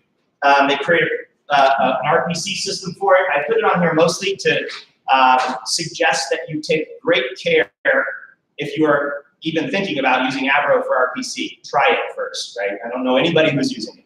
I'll leave it at that. Next, in 2015, Google comes out with gRPC, and somewhere in here they open, I think Apache Thrift caused them to open source protocol buffers. They're like, whoa, hey, somebody's open sourcing an RPC system that looks a lot like protocol buffers. We better open source protocol buffers if we want to keep, a piece of the market interested in us. So protocol buffer shows up, but there's no RPC system. It's just a serialization engine, right? It doesn't have an RPC server set and things like that, like Thrift does. And it's because internally, Google's using this thing called Stubby. And really cool and everything, but wired into their stuff, and so they can't really easily open source it. They didn't open source Stubby because they have other plans. They're working hard to get HTTP2 created, right? Which gives us the ability to align headers, to compress data, to have bidirectional flows, to prioritize things, all sorts of problems. Headline blocking, cleanup, all the problems with HTTP 1.1 kind of fixed in HTTP 2. And when that happens, HTTP 2 standardized in 2015, they show up with gRPC. gRPC is Google's RPC platform that sits on top of HTTP 2 and uses protocol buffers. It doesn't require protocol buffers, but nobody has an implementation of gRPC with anything else at the moment, and probably not a lot of motivation too, because protobuf is really nice. And so, essentially, and this is in my humble opinion, take it with a grain of salt, I'm on the PMC of Apache Thrift. There's Apache Thrift and there's gRPC protobuf. Those are the two players in this space that have a lot of momentum and a lot of adoption, and a lot of use behind it. Are there other things? There's lots of other really cool things, and in a particular niche, there may be something else that's better than either of those two for that particular marketplace. But in the broad scope of RPC, those are the things that you see. Apache Thrift inside Cassandra, inside all sorts of Hadoop stuff, gRPC baked into Kubernetes and Docker, right? So if you're in the CNCF world, you're probably going to be using gRPC, and it's a CNCF project, Cloud Native Computing Foundation, which is where Kubernetes lives. And if you are in the Apache world, you're probably going to be using Apache Thrift. Though you see people on, there's things over in the CNCF side that use Apache Thrift, and there's things over on the Apache side that use gRPC. But two big pieces of technology, both really useful. gRPC is now a CNCF project, as mentioned here, but protobuf still isn't. There's some, because it was open source so early on, there's some trademarking and things that need to get cleaned up, but probably protobuf ends up under the CNCF at some point. Okay, so how does this RPC stuff make my life easier? How do I get to use this? Do I want to use this everywhere? And questions like that are probably best answered with some examples. Imagine you've got a monolith. This thing's written in C++. It's been in your company for like 12 years.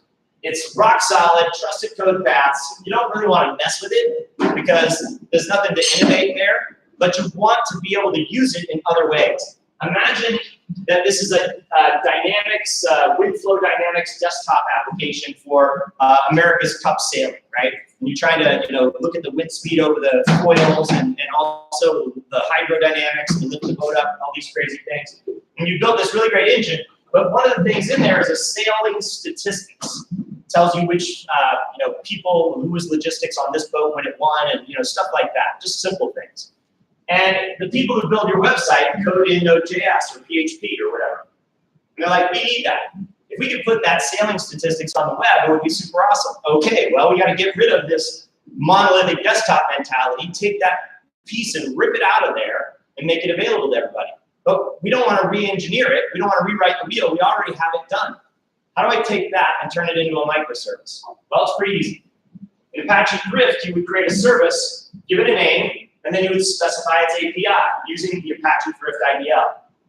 Every method gets a name and a return type. And Thrift provides collections like lists, maps, and sets. And then your parameters are going to all have types as well, which could also be collections. And you give each of them an ID. On the wire, you don't want to pass MINE _RATING, right? It's too much. You don't want to have to compress it either. So in Thrift, all of the parameters have an ordinal, and it's the number that gets passed on the wire. And Thrift has a compact compression serialization protocol, which requires only the number of bits that it takes to represent that number, +1. So 1 can be represented in 2 bits. 2 can be represented in 3. So this gives you huge, efficiency passing the parameters. Another thing that you might say is, well, why do I need to number them? Can't they just be positional? No, they can't if you want to be able to evolve your interface. I want to be able to add parameters to those functions when I feel like it. And I don't want to break the world when I do. That means you need a serialization layer that can detect the parameters, know which ones it recognizes and which ones it doesn't, and have defaults for values that don't show up, right? It solves all your problems when you add that one little bit of business there. So we've now created an API for this module. We just rip it out. What do we need? We need to be able to glue the networking stuff that receives those calls to our module. Easy. With this IDL, you can use the Apache Thrift compiler to generate C++ stubs. Done. You now have your server-side stubs. Then you need an engine that will start up, control the processes and threads, and handle all the connections and call the stubs, right? The actual RPC server. No problem. Apache Thrift comes with several for C++, Java, C#, Dart, Rust, you name it, right? Scala, crazy languages, Haskell, sorry if you're a Haskell fan, but anything, right? You can pretty much find support for it in Apache Thrift. Go. So we generated the stub, we've got a wrapper, we start this thing up, there's your microservice. Now what about the client guys? You take that same IDL and generate client stubs for PHP, for Node.js, for JavaScript in the browser, for C++, for anything. And now you're good to go. You start this guy up, all you gotta do is tell that client stub what's the IP and port. And he's gonna connect and you're gonna get crazy fast RPC between two completely different languages. But the PHP guys are just calling functions in a native PHP object or Node.js, whatever the case may be, and it just works. And so you've now kind of broken up the monolith, right? And it's been a pretty easy go because you had everything. All the stock stuff is already built. All you have to do is define your API, and then you generate stubs for both sides. A little bit of glue code, but not much. And so is it worth it? Should I just do REST, right? Should I bite the bullet and reinvent all these APIs in REST form and then recode the REST style stuff on the server side and recode the REST style stuff on the client side? Well, we can start with SOAP. This is an example of a server and a client running over the local loopback on a single box. All these tests were run on the same box. And the URL for the stuff where all this was written is coming up at the end, and you can try it yourself if you want. But we basically have the client make 1 million calls and then say, how long did that take, right? The clients and the servers are written in Java. You'll get different results if you use Go, if you use C++, if you use PHP. If you have a Go client talking to a C++ server, right? This is just one example, right? There's lies, there's darn lies, and there's statistics, and this is statistics. So try it yourself, but just to give you a general idea of the orders of magnitude we're talking about, SOAP, 1 million requests, 375 seconds. Not bad, really, right? Running on Tomcat 7 with HTTP and XML serialization like you would get with SOAP JAX WS, kind of the standard way to do it. Now we switch to REST, you end up saving about 15%. This could be attributed to different things. Number one, what's happening under the covers here? We're saying, give me a quote for MSFT, and then we're passing back a string, the ticker, MSFT, a price, which is a double, and a quantity, which is an int, right? So we're just passing back a very simple struct. Bigger structs, different numbers, right? Again, your mileage may vary. But here, with a GET request to get something, REST will actually use the GET verb. It doesn't need to serialize data to send to the server to ask it what to do. It just gets a URL and you're done, right? So this is gonna not serialize on the way to the server or deserialize. So you're cutting your serialization load in half. That's probably a big piece of this. The other thing is that JSON's a little easier and faster to serialize. But this is straight up JAX RS with Jersey 2, Tomcat 7, HTTP, JSON, everything pretty much the same job. Now we switch to Apache Thrift. You can use a servlet, a Java servlet in Apache Thrift and run it on Tomcat along with everything else. So that's what we're doing here. We've got a JAX RS, Jersey 2, Tomcat 7, HTTP, JSON, right? Everything the same. Over here, Tomcat 7, HTTP, JSON, but just Apache Thrift. One of the neat things about Thrift is it has pluggable serializers, so we can actually get JSON if we want to. And now we're cutting SOAP in half and taking a huge, 30% discount on REST, performance-wise. Okay, well that's interesting, but maybe not enough motivation, right? Nicholas Beard says premature optimization is the root of all evil, right? For most situations, unless you need it, you don't want to tune stuff. But let's see how far we can go. If we switch to Thrift with TCP and JSON, right, get rid of the whole Tomcat Java, traditional stack, but still run a Java server over TCP now, and still JSON though, still serializing JSON. You can see that a huge part of the overhead is this server-based infrastructure platform. When you move to microservices, do you really want containers with Tomcat in them running 12 times on the same computer? That's not how it was meant to be. That's not what it was designed for. The cloud-native way of doing things is this orthogonal projection from the old, SOA, Tomcat kind of architectures of the Java space. And if we drag that forward with us, we're going to pay that price. All those Tomcats running on a single box isn't going to help us, just like all those OSs in those VMs isn't going to help us. Slim it down, right? Muda, get rid of the Muda. And so over here, I mean, you're at an order of magnitude or more faster, right? You're in the something like 40-second zone. And then finally, get rid of JSON and go to compact protocol, which is basically protobuf, right? At the end of the day, compact protocol compresses integers at line speed, so it takes up a little more CPU, but it's very, very fast, and it gives you maybe 30% smaller footprint on the wire than a pure binary representation, but it's way more efficient than JSON. And as you can see, you cut this down by a factor of 50% or something. So you're now down in like the 9-second zone. So 375 seconds, 9. 2 orders of magnitude. When you start talking 2 orders of magnitude, well, that's a pretty nice thing to see. The other thing is, if you're worried about latency, not only is it going to be faster than some of your other options, but it's easier to take the brownfield monolith and break off microservices that use RPC, in my experience, than to switch them to a completely different scheme for building your API, the other big option being REST. So another thing that you can see, I mentioned the languages vary. And so you also have to take into consideration like who's the client, who's the server. You have Go, which is famous for being pretty quick, and it's connecting to a Python server, and you hit 1 million requests with a single client. It's pretty fast. But as soon as you load up 4 clients, the Python server barfs, right? It's dying because it doesn't have concurrency, right? Python doesn't support parallelism. You can model concurrency, but it's only going to run 1 thread at a time through any of your code. And so it's way worse than just 4 times the blue, right? You don't want to have a Python-based, multi-threaded kind of server environment. But not so fast. If we go down here, there's an accelerated version of Python. So this is kind of like a little bit of a parallel to the ROX engine inside Cassandra, right? This is a C++ native serializer for Thrift built for Python. And you just say, I want to use the native serializers rather than the Python one, and all of a sudden you get this massive performance. One guy still about the same. But 4, all of a sudden, that's a big win, right? So you can still write pretty fast little microservices in Python, crazy productivity, and get decent performance. But if you want extreme, you need to start going to Go and C++ and things like that, and Rust, what have you. And so you can see here, the fastest of them all is C++ clients talking to C++ servers. But C++ clients talking to Go servers, pretty close, right? And then Go talking to Go, still in the same ballpark, same zip code. And Python talking to C++, a little bit slower, JavaScript, so on.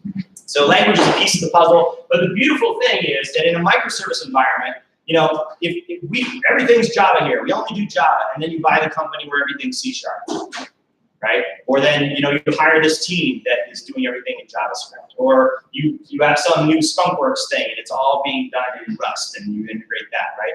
Microservice-based systems tend to be polyglot. You need a solution that's polyglot, which is REST has always been really strong about. But in the case of Thrift and gRPC, both you've got pretty good language support. So gRPC, what we have to mention gRPC. First, let me say gRPC is awesome. It's a great tool, and it's heavily integrated in Kubernetes and Docker and things like that. It's got Google behind it with a lot of money and developers. They've written great documentation. They've done a fantastic job of integrating with HTTP2. If your world is web and HTTP, sadly, as an Apache Thrift person, I would have to say maybe you should look at gRPC. But if you are building backend things that have to be the lowest possible latency, then I can tell you that Thrift is generally about 4 times faster. So this is a one-sided, right? This is just the performance. There's so many other things about choosing one of these tools, and I want you to carefully consider gRPC if you're looking at Thrift, because you should look at both for sure. For any circumstance, you should look at both. But they have their differences, right? There's some things that make gRPC a rock star. There's some things that make Apache Thrift a rock star. And I don't want to leave out REST. When we talk about REST, this is actually straight out of the PhD dissertation of Roy Fielding, right? Who invented the term REST. And so one of the things that he showed here is that these caches, where you see the $sign, are a critical part of the infrastructure. Think about this for just a second. You're in a browser here, and you're hitting this website that shows you dogs that are available for adoption. And you look up the Chihuahua, and you close your browser because your boss is walking by. Then you open it again, and you look at the Chihuahua again. It comes out of your browser cache.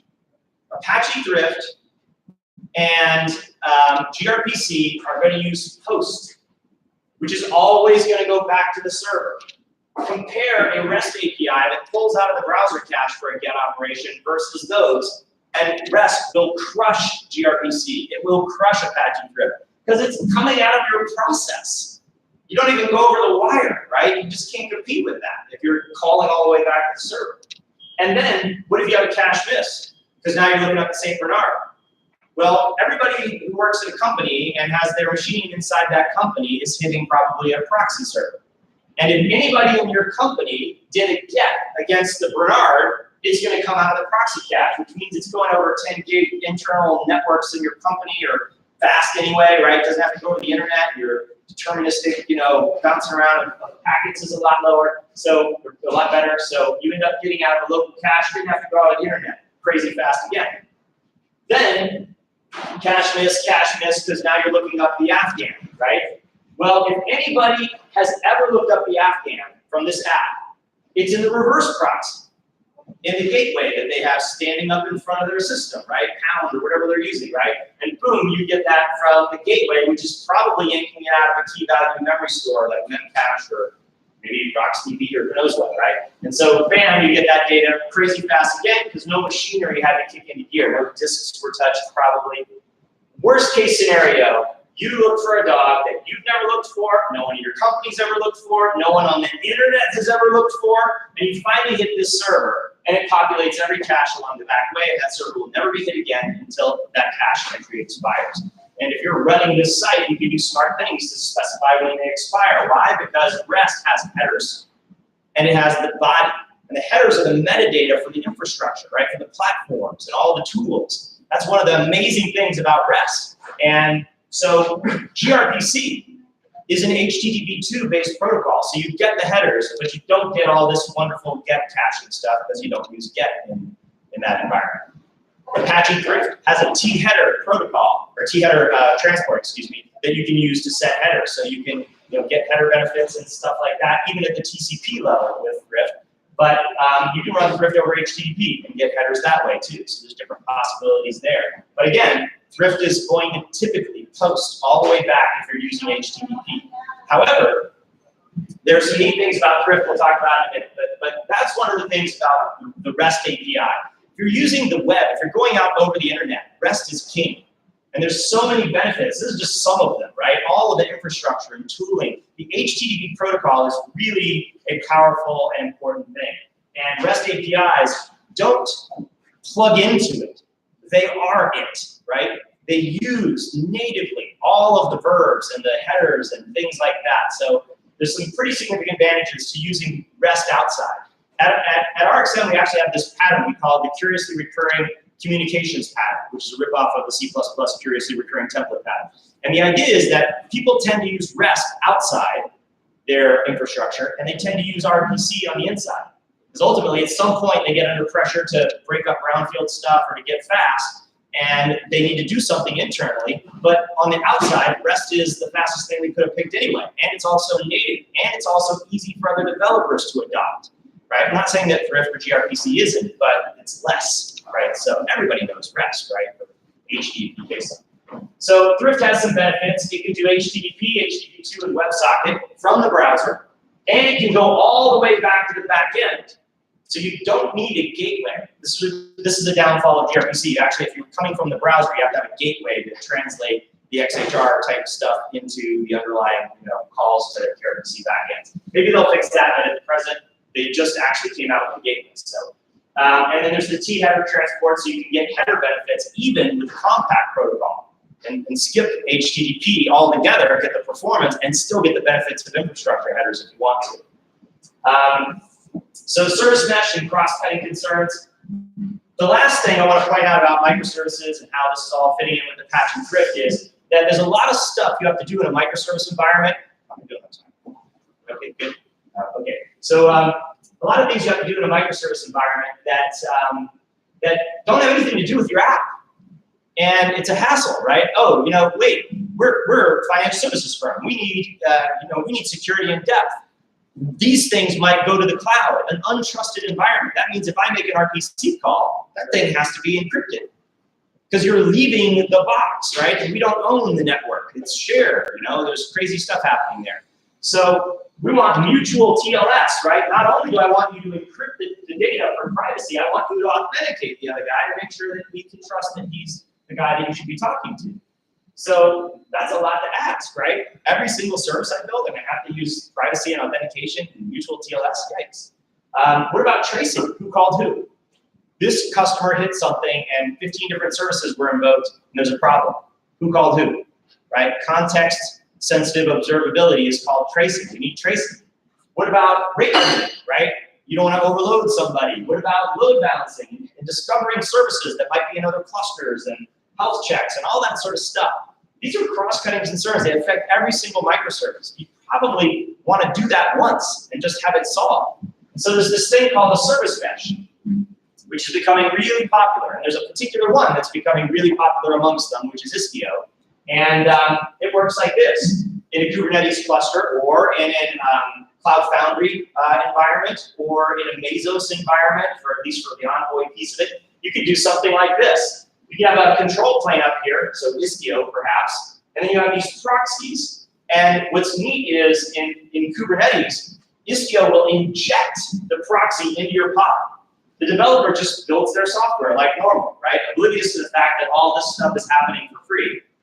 And Istio injects the proxy into their pod. Now, when they make a call, that proxy is going to figure out where they should be sending that traffic, and it doesn't have to be the current Kubernetes cluster. Could be a hybrid solution where it's on-prem and in the cloud. And it might say, hey, for this activity, I'm going to go to the on-prem side, or maybe into the cloud, or hey, that other cloud in a multi-cloud environment seems to be down. I'll go local, or whatever, right? So discovery, load balancing, rate limiting, all this stuff's going to be applied, not to mention auth and TLS. Then this guy is going to send the traffic out. So again, like we talked about on the database side, when this pod starts up, there's an actual init container that's also injected. That guy immediately takes whatever resources this guy might attempt to access over a network and redirects them to the proxy. So everything's going to get wired over the local loopback to the proxy. The proxy then decides how to make its call, talks to the other proxy, which gets the auth and the TLS all sorted, and then over the local loopback, this guy calls the other service. And so the control plane is injecting policy, like, hey, you're not allowed to talk to that guy, which means you then can't, right?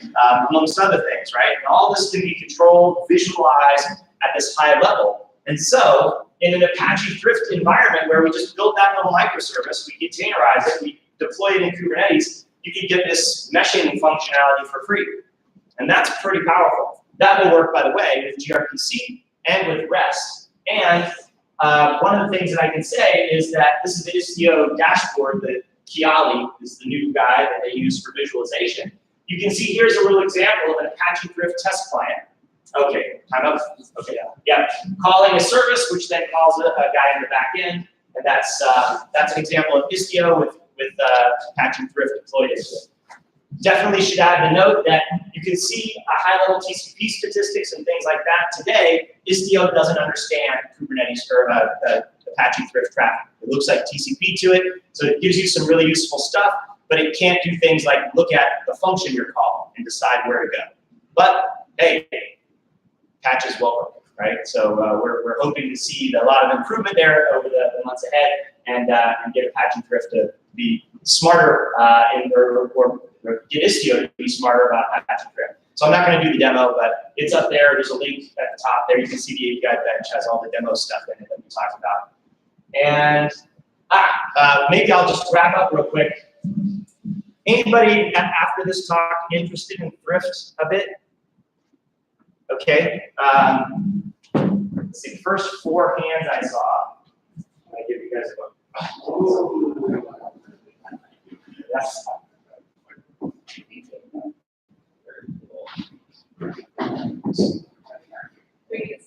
Sure, yeah. So I want to get on the stage, but I'll be happy to sign it if you guys want to sign it. So I think that's the end of this talk. Yeah.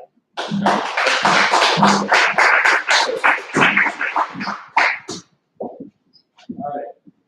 So just real quick, we've got about 15 minutes in between this and the next talk. So again, we've got our other tracks here. This is going to remain FinTech.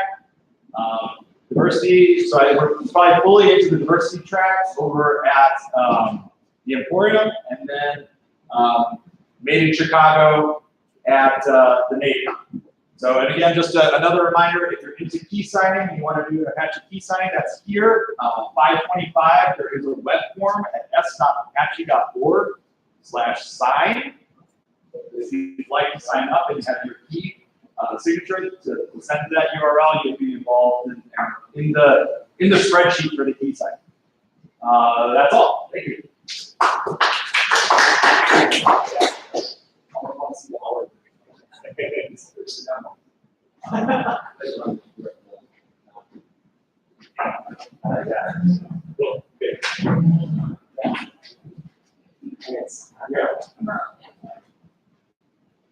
All set. All right. How's the baby? She's great. She's great.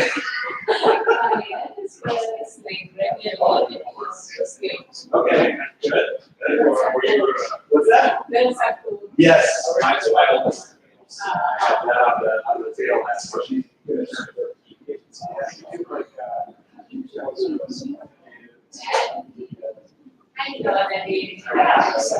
Yeah. I hope I get more of the story, tech history. Exactly, right, exactly. I've seen this before, like.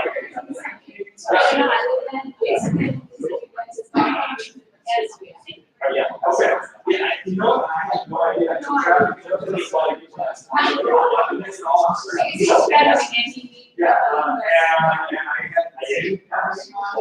actually.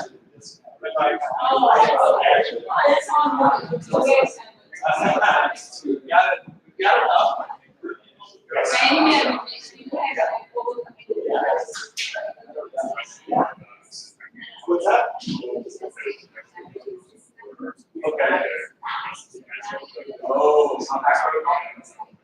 yeah, it's really simple. It's just like so it's taking X bits of read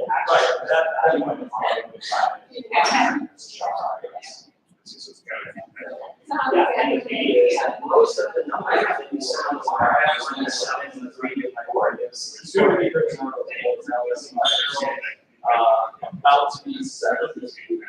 And then no, and your reason is don't want to slow down. Yeah, well, so here's the thing. So you cross the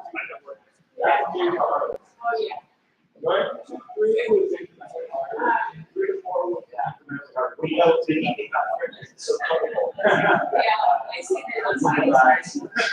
so you can serialize this by once. And there's a transport, there's a layout system. So you literally take your compact protocol. And then you can add a cheese to the transport layer. So we're like 10 extra impressions that drops on the disk. It's very small. Not probably not good for our CPU, but you could create something like some meter quick or something.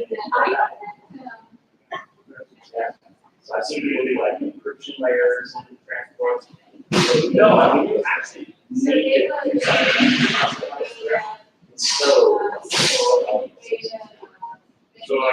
Oh, okay. No, I was just checking out.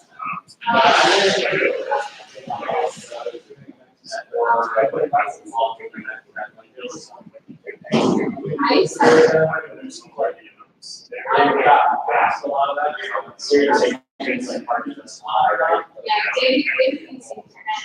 Okay.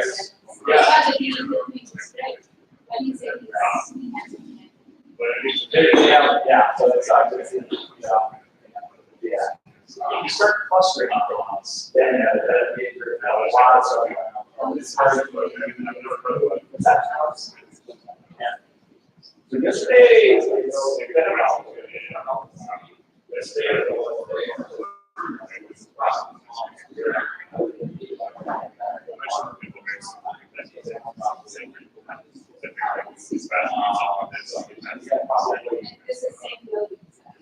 no, so this is, we know actually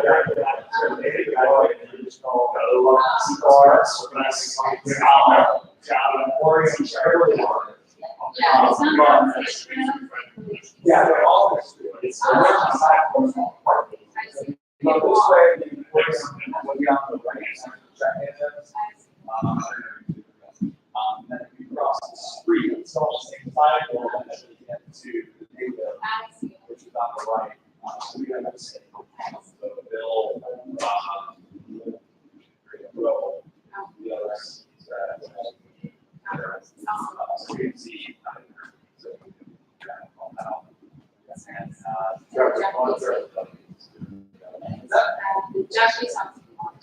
The jug involved, I think, it's kind of been, yeah, the association of the jug is kind of different things. Yeah. People have things come up. This is like a lot of people getting first things at the same time.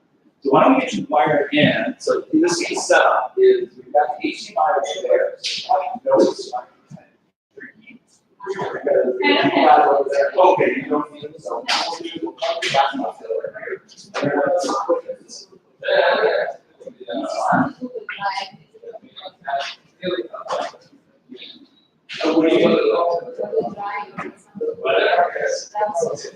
oh, that's fine. My clicker works on it. Yeah, I did it. Okay. It's exciting and. Yeah. Are you all all right? Nice to meet you guys. Yeah, back it up. Okay, yeah. Well, thanks again. I really enjoyed it. Pleasure. Thanks for spending all on this. Yes, exactly. So you said you have links to the slides then, or Google Drive?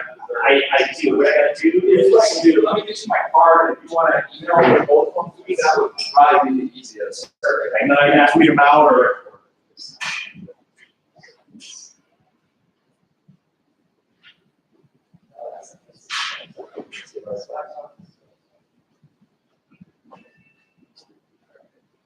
Here, let's have my email on. Thanks. Are you sitting around or are you heading out? Yeah. Yeah. Cool. Yeah. Really hard. You're local. No, I'm actually from Boston. You're Boston. Okay, got it. Yeah. It's like this every day. I think there might be some.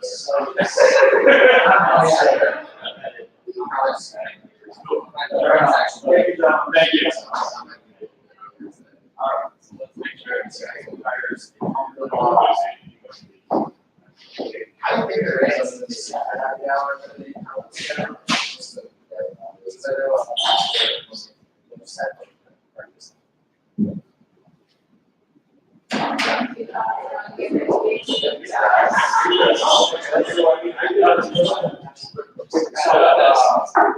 I think we saw this morning. I'll have you wait this way, so it's a pocket dish with magic. They had enough time to do like the version of it. Yeah. Together. I don't know. So I did like a preview of it. It's one. Right. So I covered all kind of pillars on that. So some hot text from folks that are listening. But yeah, my talk was I did like to tell you some more. They're doing it in such ways that you're not in charge. My situation all the time. Yes. I'm never in charge.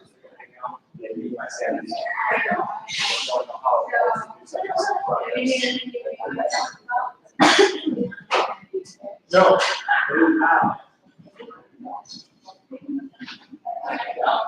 that's not the blue line, that's right.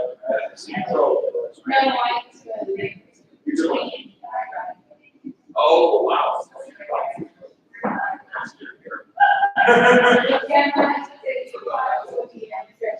Yeah.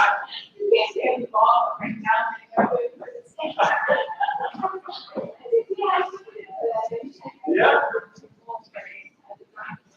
Every time. Lineup that we've had so far.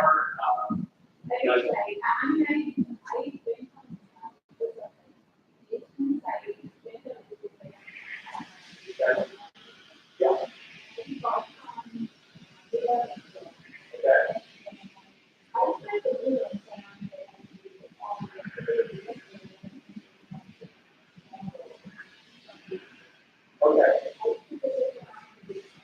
Sure. Yeah, I mean, that's, we've had a plus of people trying to make it with funds. So obviously, we had a number of people. There's been 2 or 3 specific people that other than that, outside of that. A lot of them, Trevor was able to get through his network to get this or start the Chubb. Yes. Yes.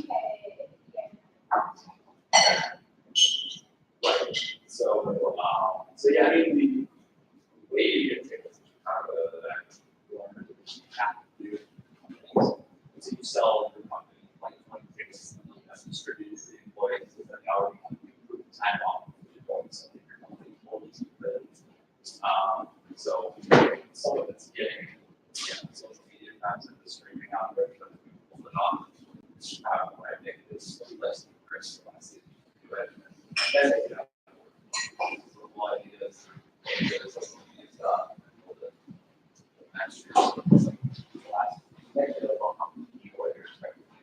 what types of content. You just point to the website. Oh, no, it's great. It's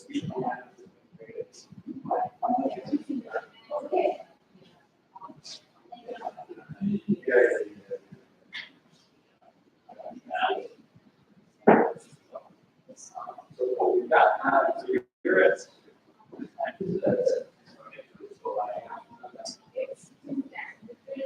So that probably goes.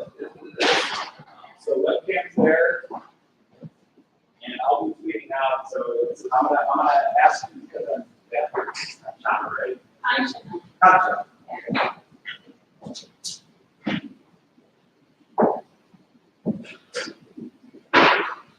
Oh wait, you must be at. Good.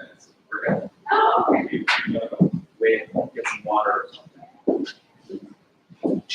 You ever clear? Yeah. My first name is Alexi. That actually makes it easier. Yeah. Yeah.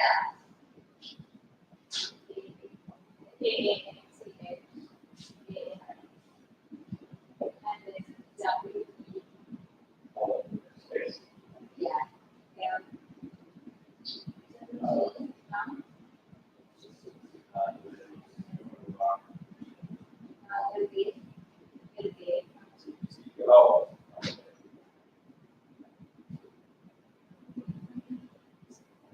Oh, actually.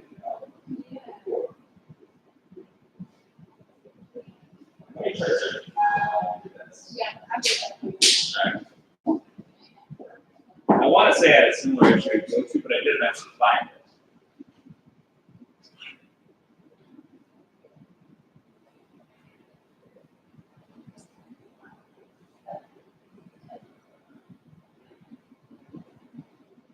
There you are. Okay, I found you on the web. that's the easiest. Yeah, I'll just tweet out from there. Okay. All right. Just make sure everything's on, and then I will get it started. Do you want to make sure your clicker works? Oh. Did you try the clicker yet? I just want to make sure I don't get you out there.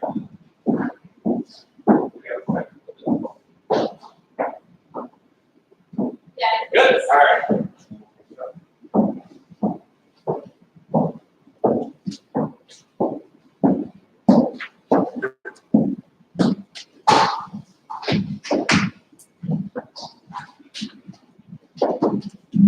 All right, so we're going to be kicking off onto our next speaker. So we're done with the Ryan Athlete show. So you're in the FinTech track. So we've got 2 more talks here today. So again, we've got the Emporium and the Native are further that way. And I have no idea what's going on there. You have diversity, and then you have Native Chicago. So I think you guys all know that. So up now we've got an Apache Way talk, which is great. We haven't had really an Apache Way talk at this conference. So Kanchana is going to talk about the Apache Way in FinTech, a place where it may or may not exist. Thanks, Bob. Hey guys, this is a little fun talk, deviating from the technical stuff. So I do coding for a living. I'm a lead developer at JP Morgan Chase. And it's been like almost 10 years that I've been a member of Apache Software Foundation. And I co-founded this little startup, which is called InnerSource2.com.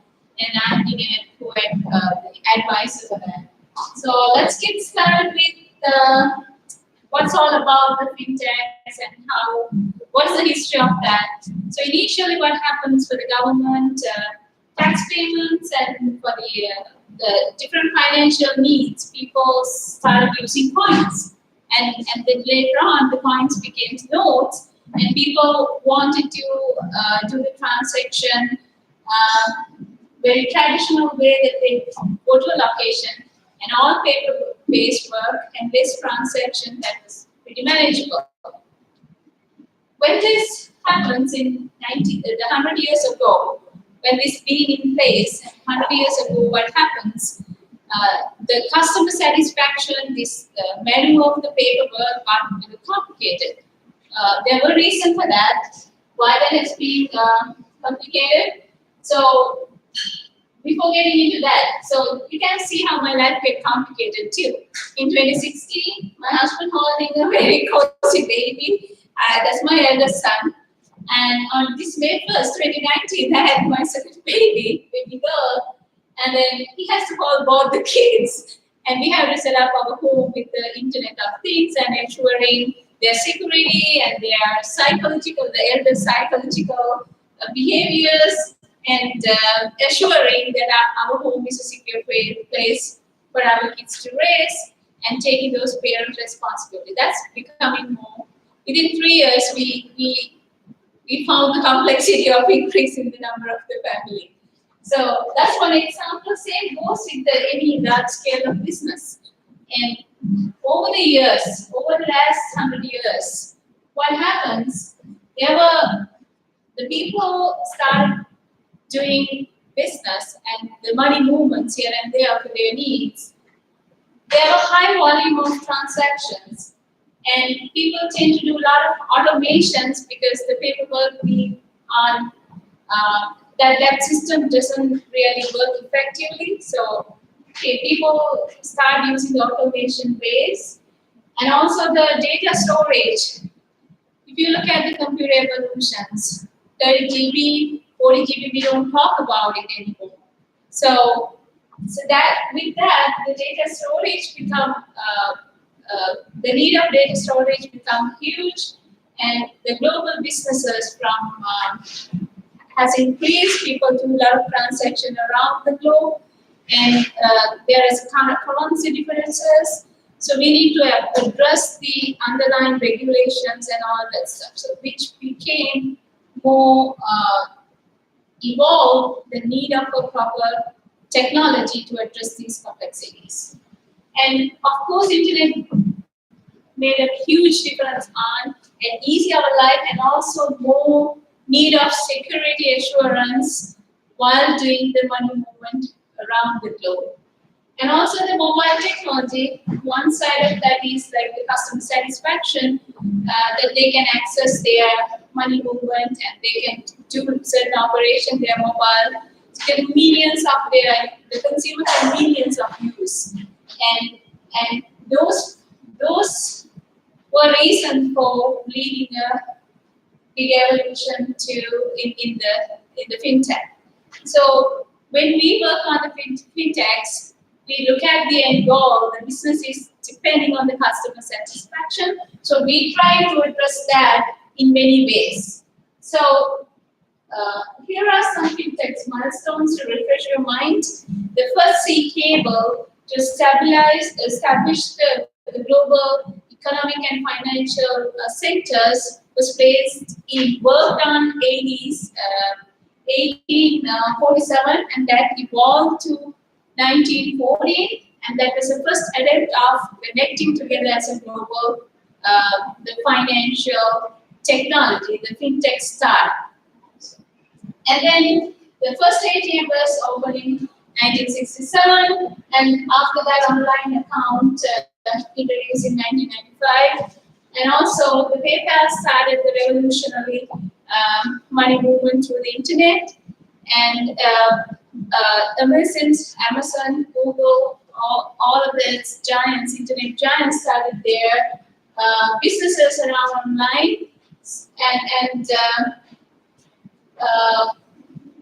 In 2000, we all talk about the bitcoins. We found a digital currency around the money movement, which happened in 2009, and finally the Apache Pay on 2016. So you see how the technology needs and how we need to be competed in being in the fintech industry and addressing all these complexities and putting all together to deliver a good client satisfaction at the end of the day.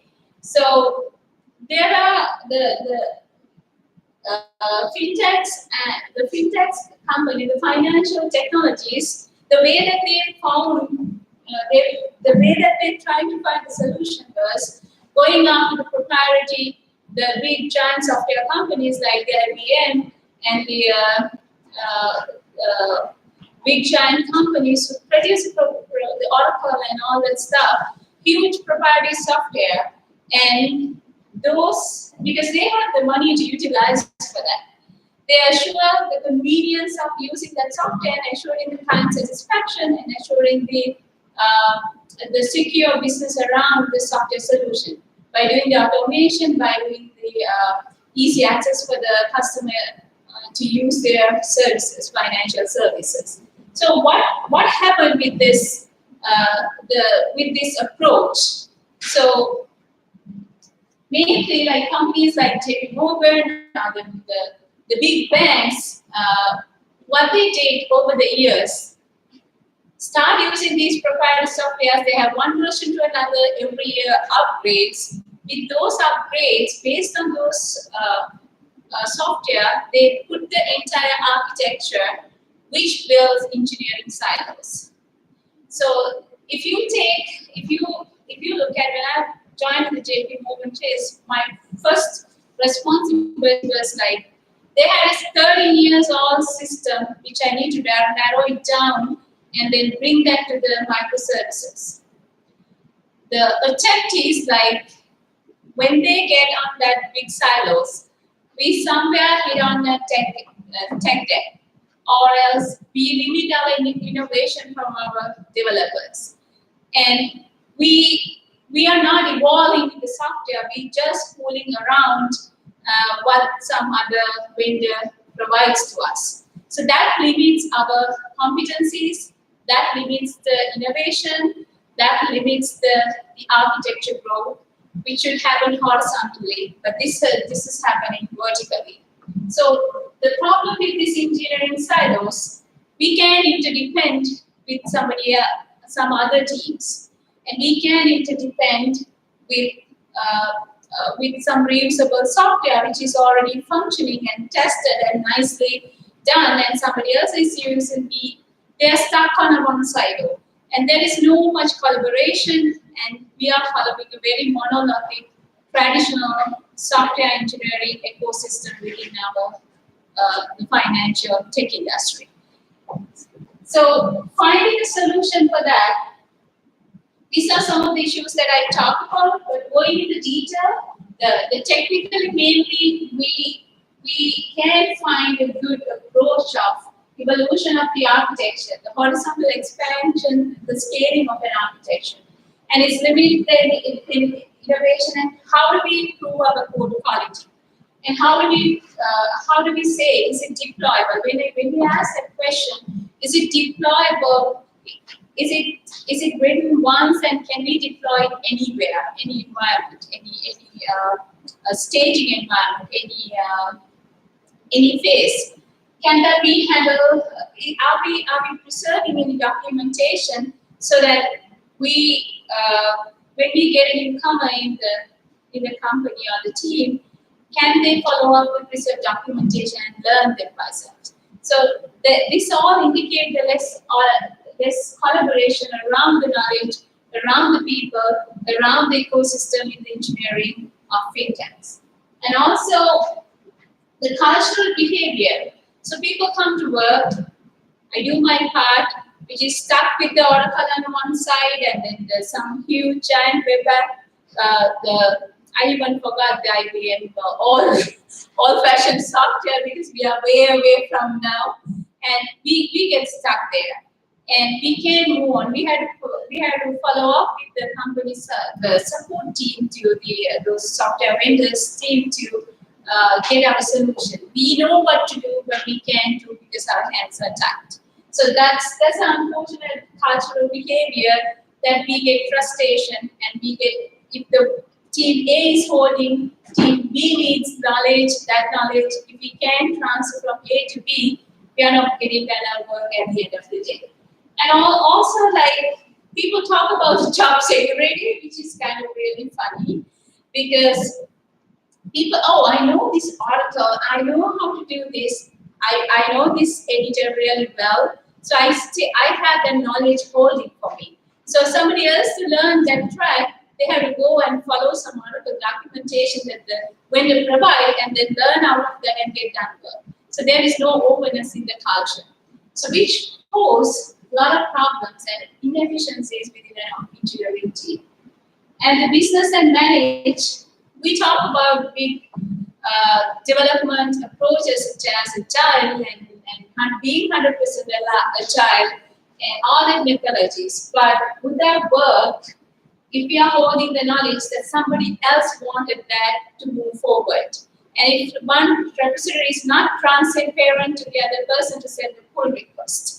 So that creates a less velocity in the business wide, and the management has a lack of awareness of how to solve this problem, and maybe they don't know how this has been handled out there in another way. So the lack of awareness leads to a major problem of the management, how to deal with this situation. Also, like, the people who work on the fintech get used to those proprietary software, they become experts on those, but when you get out from the company, what they can do. So, and also these people are less recognized within the team because there is no meritocracy. There we can establish the meritocracy within the team. One of the reasons is those proprietary software never get your recognition to, no matter how good at you handling those tools and the programming concepts, you can move forward, or you get demotivated working for years for the company on the same tool. There is no recognize for you being an expert of a tool somebody else built for you. And the Apache way, so how this, the Apache Software Foundation, this year we are celebrating 20 years. And there are about 4,000 art projects has been released. which are industry use. Most of them are like 60% of those are industry use, directly usable. And quality software, industry doesn't hesitate to use that in their businesses or improve that and use in the businesses. How this has been done in Apache Software Foundation or any other open source communities. So the Apache Software Foundation as well as the other open source communities, they exemplify the value of Apache Way. And one of the concepts of Apache Way is I want to talk about the community over code, because that's how we approach the community to get the best quality out of the best quality code out of it. The community use when you build a software. First, the Apache Software Foundation accept the proposal from the interested party. It can be an individual, it can be a bunch of people. You don't even have to see each other or sitting in one room or anywhere. It can be a global team. When I started contributing to Apache Software Foundation as a university student of undergrads, we had a bunch of global people gathered together, and we had a bunch of people who sitting together, and it was a collaborative effort. So we took forward the project proposal, and people voted for that. Okay, this is a good concept. This is a good technology that the industry need at this point. So when we put the proposal, we had the incubator support for the Apache before getting it to mature product.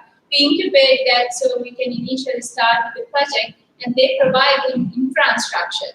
So once you start contributing and write more quality code and get other support and establish a good collaboration within that, you gain the merits. Once all you get in the community, you get the merits, and you collaborate well. And then these all work through the better collaboration and concepts of work. So community over code means you build a community around a technology to deliver a quality software at the end of the day for the public. And the meritocracy, those who do well decide. When you get the hang of a project and when you become a co-developer of a project, you start contributing. It's not the number of lines of the code. It could be the designing, it could be the good documentation, it could be the good quality assurance of the software. When you start contributing to the project, you build a profile your own, which is a global profile, and you have other expertise contributing back to the community, and then you increase the community, and within that, your credibility, whatever that you work, you build a credibility around that. That's drive you. And when I first participated for a conference, Apache conference, people even didn't know that I'm a female who contributed for that. They even didn't know when I walked into the conference until I introduced myself. So it doesn't matter about, we talk about the workspace, we talk about, especially the traditional monolithic company setup, the corporate environment, we talk about the diversity, we talk about the women's rights, and we talk about girls of code, and that doesn't really matter. You don't even see each other. It's all matters is what you work on, what you do better to make the quality software. That's all matters as a meritocracy. So when you get there, people start believing you. There are flame posts. We know that, and you and I have a convict of the idea, but we all sort out in an internet-based infrastructure. So people have the openness to absorb the idea as it is. And there was a situation when we built up the Axis Java 2, there were people from China that couldn't speak English, and they start writing Chinese. When this initially started, then there was a translator for that. Google Translator wasn't there in that case. So the meritocracy is what, as a contributor, as a user, what you make to make your product and the community health better. And when you go on that route, assuming that you want to take the project in a different route or make a different proposal for that, so we call the lazy consensus, which means that we do all the communication very transparent, so everybody knows. So the people who like for the proposal, they can say, oh, +1. And if you disagree, you can disagree with a reason. That should be a valid reason to that's killing the proposal, but you can disagree with the -1, which will dilute the proposal and the demotivation, but still you can bring your ideas and your conflict of ideas. You can express a conflict of ideas. And the silence is consent. If you don't respond to any proposal, the project community can still go ahead with the original proposal because it says we consider as a yes. And so the meritocracy, even though that you have the capability and when you build a community as a co-developer in a product base, but still the people can influence, the community can influence what is the better for the product engagement, what is the current technology trends. So those motives can add on as you go in the meritocracy. So the other thing is, like I said earlier, the internet infrastructure is a base communication and the base infrastructure that we gathered around as a project team. So it could follow the styles, like you can define different releases and you can ask for different boards, and it's a infrastructure based team. It's an infrastructure based community. Community is the best word, and that provides the transparency and the openness for welcoming the newbies into the community, and help some of the newbies to get up there where they want to be in the product. So assuming that you are become a co-developer, and just being a co-developer doesn't mean that you get the commit access to the Apache infrastructure. You need to, based on your meritocracy, how much that you contributed, based on your credibility, when there's a trust established with the team, somebody will propose your name as a committer. So when you get that commit access, you have this key signing, and then you get the Apache infrastructure email plus the repository, direct commit repository access to the product itself. So once you become a co-developer, you have been that hard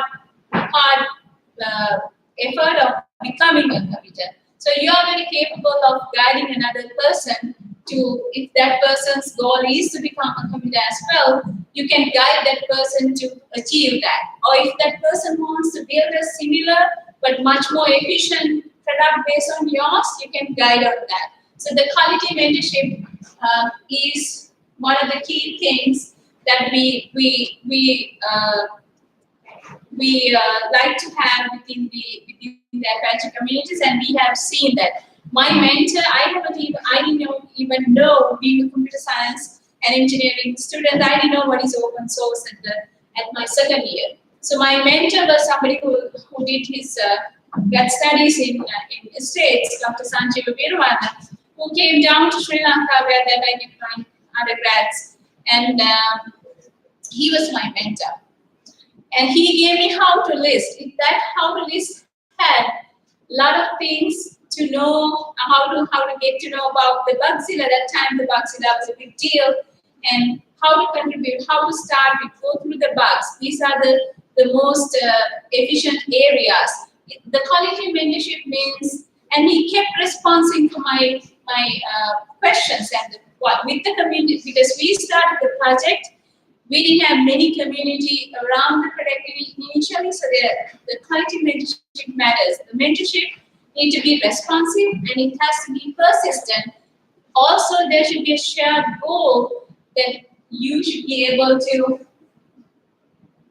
as a quality mentor, you should be able to, I'm sorry, I can't set the setup not to go on sleep. So, provide the guidance to achieve the next level of the newbie can start as a user, but you can help that person to become a committer and go on to the PMC level and move up in the pyramid. We'll talk about the pyramid in a second. So this is the lazy consensus, and we talk about how we behave within an Apache community, how to bring up an idea, how to make a twist or a shift of a project, and what we think as a better over somebody else's idea. And pragmatism is within the fintechs. This is a little tricky part, but I know working for financial organization for the last 6 years, there are a lot of regularities within the company and the cybersecurity precautions. So those legal part could be addressed really well if you are smart enough to do so.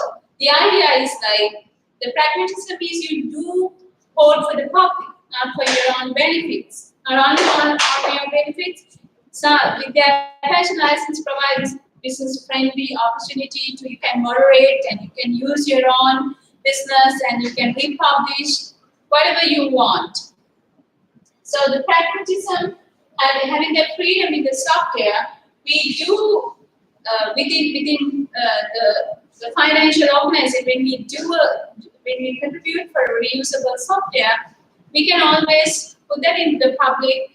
That helps the company to grow as a knowledge holder, and that can be expertise in the, like JP Morgan contributed for the Ethereum, and then we hold the knowledge as a company. So which is a strength for the company. People, the PayPal did the same thing. They had an internal Java, Node.js based framework called Kraken. They released it as a public license, but that has to be with the thorough, considering the thorough security standard and the regulation. I'm sure that any startup, any matured financial organization, when they do such a public release, they know what to do around the legal aspect of that, opening that reusable or API releasing to the public. So we talk about the engineering silos and how that has been, when we explain about the Apache way, and when we look at the traditional monolithic fintech companies, how they operate, we see the difference in between. So we know that we have engineering silos, and we know that causes a lot of problems and issues and inefficiencies. To overcome that, there are certain things that we need to do if you ever consider that Apache way to bring it into your company or your team. It doesn't have to be the company initially. We were trying to do the same thing within the team, realizing that how dreadful and how engineering silos are blocking our innovation, and we had a hardship to move on to the clouds and microservices and such cool architectural platforms. So by the experience, there are certain areas that we can look at to solve that and take example and the learnings out of Apache Bay and implement it in a financial organization. You can scale it down to a team, and you can think about a team as a community. And we need to first understand the underlying problem is that. What is the underlying problem? Is the engineering silos, and we are not collaborating enough. We are not doing, we don't have transparency or the openness within the team. So each engineering team has a different issue that they can operate as an Apache way. And it could be the people problem. So understand that unique problem is very important, and we need to find a way how we can simplify the Apache way. What works for my team to put that Apache way as a practice? It's a practice. It's a behavior, and bring that values to the financial organization by understanding the problem and understanding what works, what better for you to bring into the team. So there, I was in New York for a similar Apache Way talk, and I met this Indiana small startup, finance startup. They do trading application. They said, we didn't know that's the Apache Way, but we were doing things, we put documentations nicely, and then we got the architecture diagrams and the confluence. So the other team could see that. They started to we moved some version to the GitHub so the other people can send the pull request, and we sit them to help and do the code review properly, and we preserve those communication. We didn't know that we were doing Apache Wave, but we were doing. So they picked the right version of Apache Wave, implement it in their teams, and make that software engineering ecosystem very well by learning the Apache Way and what suits for you. So it could be in a different the phases. When I worked for PayPal, they initiated it something called the inner source, because Apache it's like learning lessons from Apache Way, and then within the firewall, how to implement that within an organization. So that's called inner source, and they did it in a very smart way. They identified few teams and the communities. They name as a community. One community, their problems is all different, and what works for you. Picking up what works for you, what Apache Way value is the better for your team. They picked that up, that couple of things, and they started working on within the agile system. They started merging those values within the team, and of course, somebody has to make it aware. This is what's happening. This is how the Apache Way works, and they picked up a couple of values, and they tried to break down their big engineering silos and make a lot more collaboration within the team. And there were success stories out of that. So, sorry, Bob.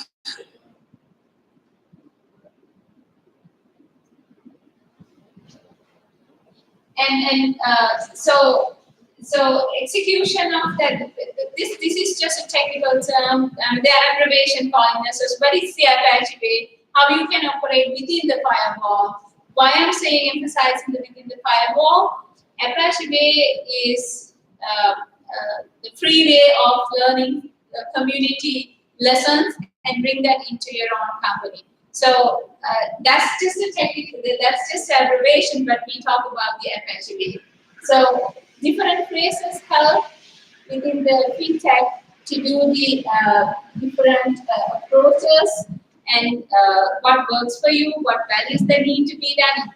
Is it the meritocracy that we need to improve? Is it the lazy consciousness? Because we talk about the equal rights and all the stuff within the financial industry, but how much that we assure that you get that opportunity to raise your voice. So lazy consensus is one of the ways that everybody is provided the equal opportunity to make a support for a decision or not to support for a decision. Such values are very important.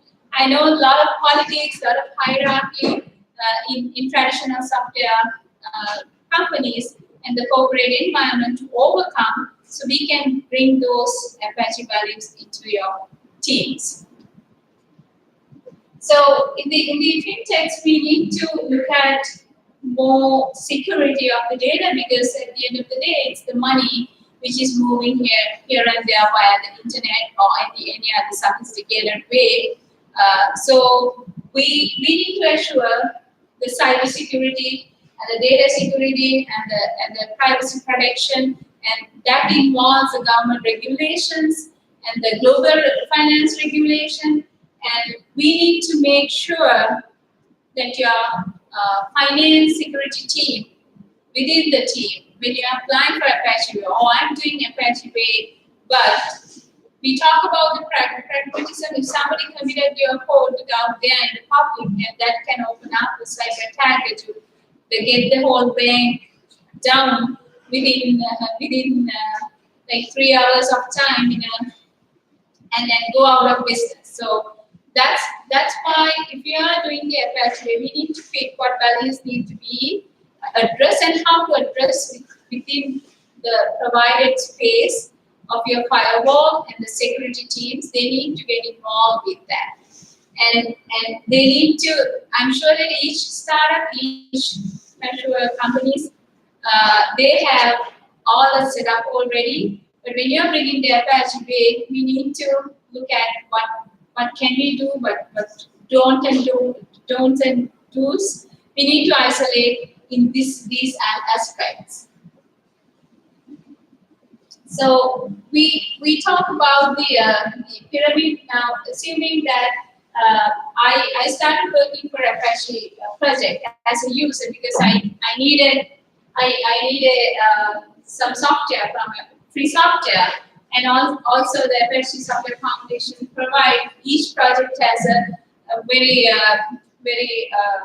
efficient documentation structure, quick start, and the developer guide, and the Apache, the architecture. We have seen that in many across the Apache projects. So as a user, I started using this, and some quality mentor helped me out to contribute more. So you not only using that, you see a bug in there, then fix it and send a pull request to the community. So you become a contributor.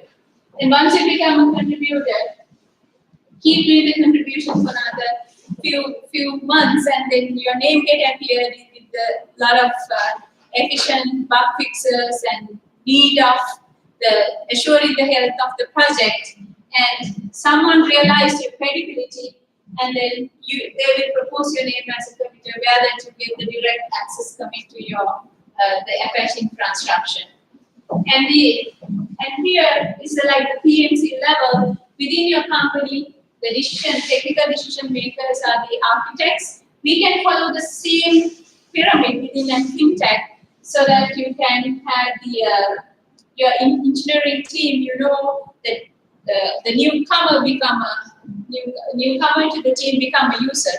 They hover around, they go to the URL and start practicing that and become a user. And then you can help them to fix few bugs, and they become a contributor and go up the ladder. So this is the same pyramid that we follow within an Apache Way. So when we are starting down the engineering silos, this is how you can make an collaborative effort on the quality code matters. The end of the day, if it's what matters is client satisfaction that serves the business growth, you need to make sure that we make quality code. So when we commit something, the co-developers or the committers wouldn't accept in an Apache right away. They will provide comments. You have to work on those comments and then resend the pull request to the community. Same can work for the financial industry, the team in a team. Same can be followed and preserve those communications for somebody else to use. GitHub is a very cool tool to do that. They can archive and preserve their documentation. So another newcomer joining the team, they can look at the same, if that person is looking at the same question, run into the same question that has been already discussed, and all the details are given. So that's how the Apache community works. The user to become a contributor, there's a big step that you need to do your exercises at home before asking the same questions from others. So that's like to overwhelm for a community and repeat the same answer for the already asked question. So we follow in Apache software, follow the archive system. You can do the same thing within the financial industry or any industry to emphasize the value of preserving documentation.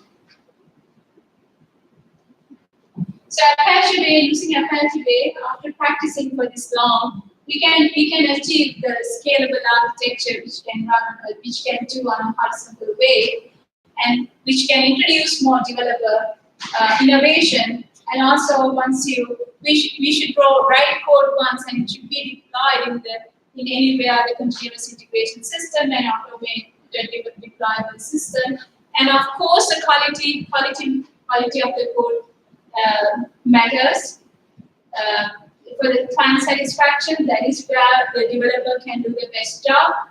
So, and the automation, documentation, the automatic documentation will be produced in the archives and all that. And the behavioral change is we will know who are the quality mentors within our team and give that person an opportunity to raise up within the company, within the team. And there are toxic people in those traditional environments. They hold the knowledge, they don't share. But the person who go extra miles for the other person and being a quality mentor matters that person to be in the leadership or be in an extraordinary role than a developer. And also the business managers, they realize when we keep doing this thing, this won't be super slick initially, but when we are doing as a practice, combining with the agile, people will see, the management will see the more velocity, and they will aware of what's happening. What is this ecosystem within our team, which makes a more velocity, and also they will realize they can address the equal opportunity really well through the meritocracy, and also the speed up the ramp up time within the team.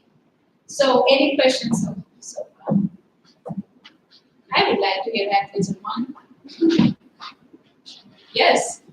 What would you say is probably, I mean, you mentioned a lot of the different challenges. What do you think is the biggest challenge with financial and Apache culture? Sure. So one thing is in the finance, the people is the main challenge. The one thing is their mindset, how it's set up is the banks is money, they get a good payoff. But the people who work for the community, they work with a passion.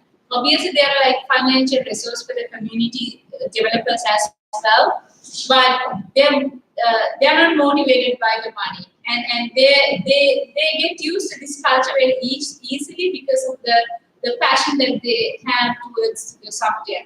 But in the traditional mindset of a company, the people who come there to work, they done their work, they don't care usually, and also if they want to do something different, their hands are tied because of the other side of the lot of process and unnecessary overkilling of the process and things like that. Innovation is limited in many ways. So this is a good way to bring that culture within your teams. You had a question. Yeah, I was going to ask, how do you, so you try kind of doing like the Apache way, and the main thing that got someone was the idea of consensus, and basically one of the people in charge of engineering would just kind of let us do this, and so we got to a point where we all kind of agreed on a critical thing, and then they would kind of override it. How do you kind of sell them on, like, how do you sell like leaders on the idea that, you know, that there is some consensus and they might kind of want to beat -1, but like if everyone else is kind of on the same page, how do you sell that to them so that they kind of maybe see it? Like, not necessarily take a step back, but just kind of be a little bit more democratic and less like dictatorial. Sure. So are you in a very hierarchical organization or? No, not really. No. Okay. So I mean, there's a hierarchy, but it's really just there's, you know, VPs and then there's managers online. That's it. So I think the main issue with such attitude is like the not being aware. One thing is you can send more people to the Apache conferences and then see how well that we welcome others' ideas, and maybe that you can start up a forum, like as a trial. Maybe that you can let's say that you have some timeline with some features to implement, but you take an extra step that you have some other cool features that you can, while doing every difference, to make a difference, you had to make a difference too. So you had to do things differently. When I had such issues, when I did, when I have a specific timelines and there are business work, there are not business work. The business work need to be delivered on time. But there are some opportunities, little hackathon and all that stuff that we can bring related to the product, we can bring into the table and show something cool. Showing is the proof of concept is the best way to convince people. So when I had a product to lead, and then when I had the same product to improve, we didn't have the AI touch at all in that product. What I brought is the AI and how to face recognize an ATM system and integrated to the payment platform. A bunch of people who who are in the plus ones, we did a small hackathon. We took a day off, we informed the management, we took a day off, we got into a site and we coded and we proved them concepts. This can be improved and they can be presented to the top management. No one can say no. So that's one approach. That's still hard work, but that has been work for me. So that's how I handle. I mean, being a female, even in this country, it's not really equal. Sometimes you have to go fight for your ideas. So if you're really passionate about that, if you really believe on that idea, you can relate some side work like that. And you can even ask for time. I ask for my time because I have a strict schedule as a mom. So I ask some time and then go to a site, work on something and prove. So that's how the Apache community works too. Word doesn't matter. What matters is the meritocracy. What you prove as your work that matters. So what you brought to the communities matters. So when they see something, because it's so hard to convince some of the people. So when they see something, they will realize the value of it. So that's what I do as a leader. Anything else? All right. Thank you.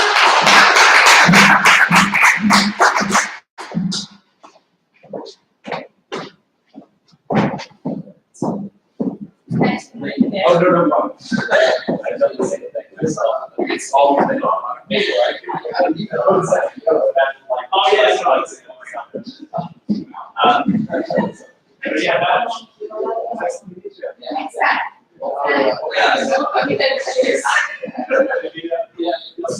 So Bill's actually on the list. Yeah. Hey, I saw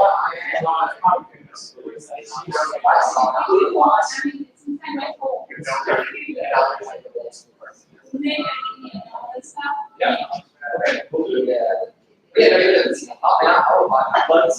Especially if you have any questions about this. I'm also there. Where I am so. Yeah. I just have a question. It's stressful. Everyone's so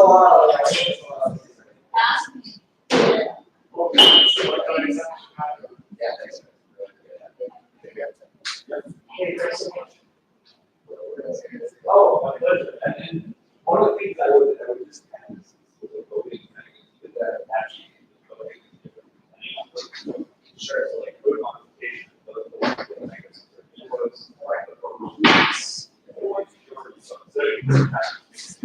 a situation where has a veto power, right? Veto style voting. Yes, maybe we don't all need to agree. As long as we get order. Yeah. I know. Thank you. Take care. Take care. Yeah, I wish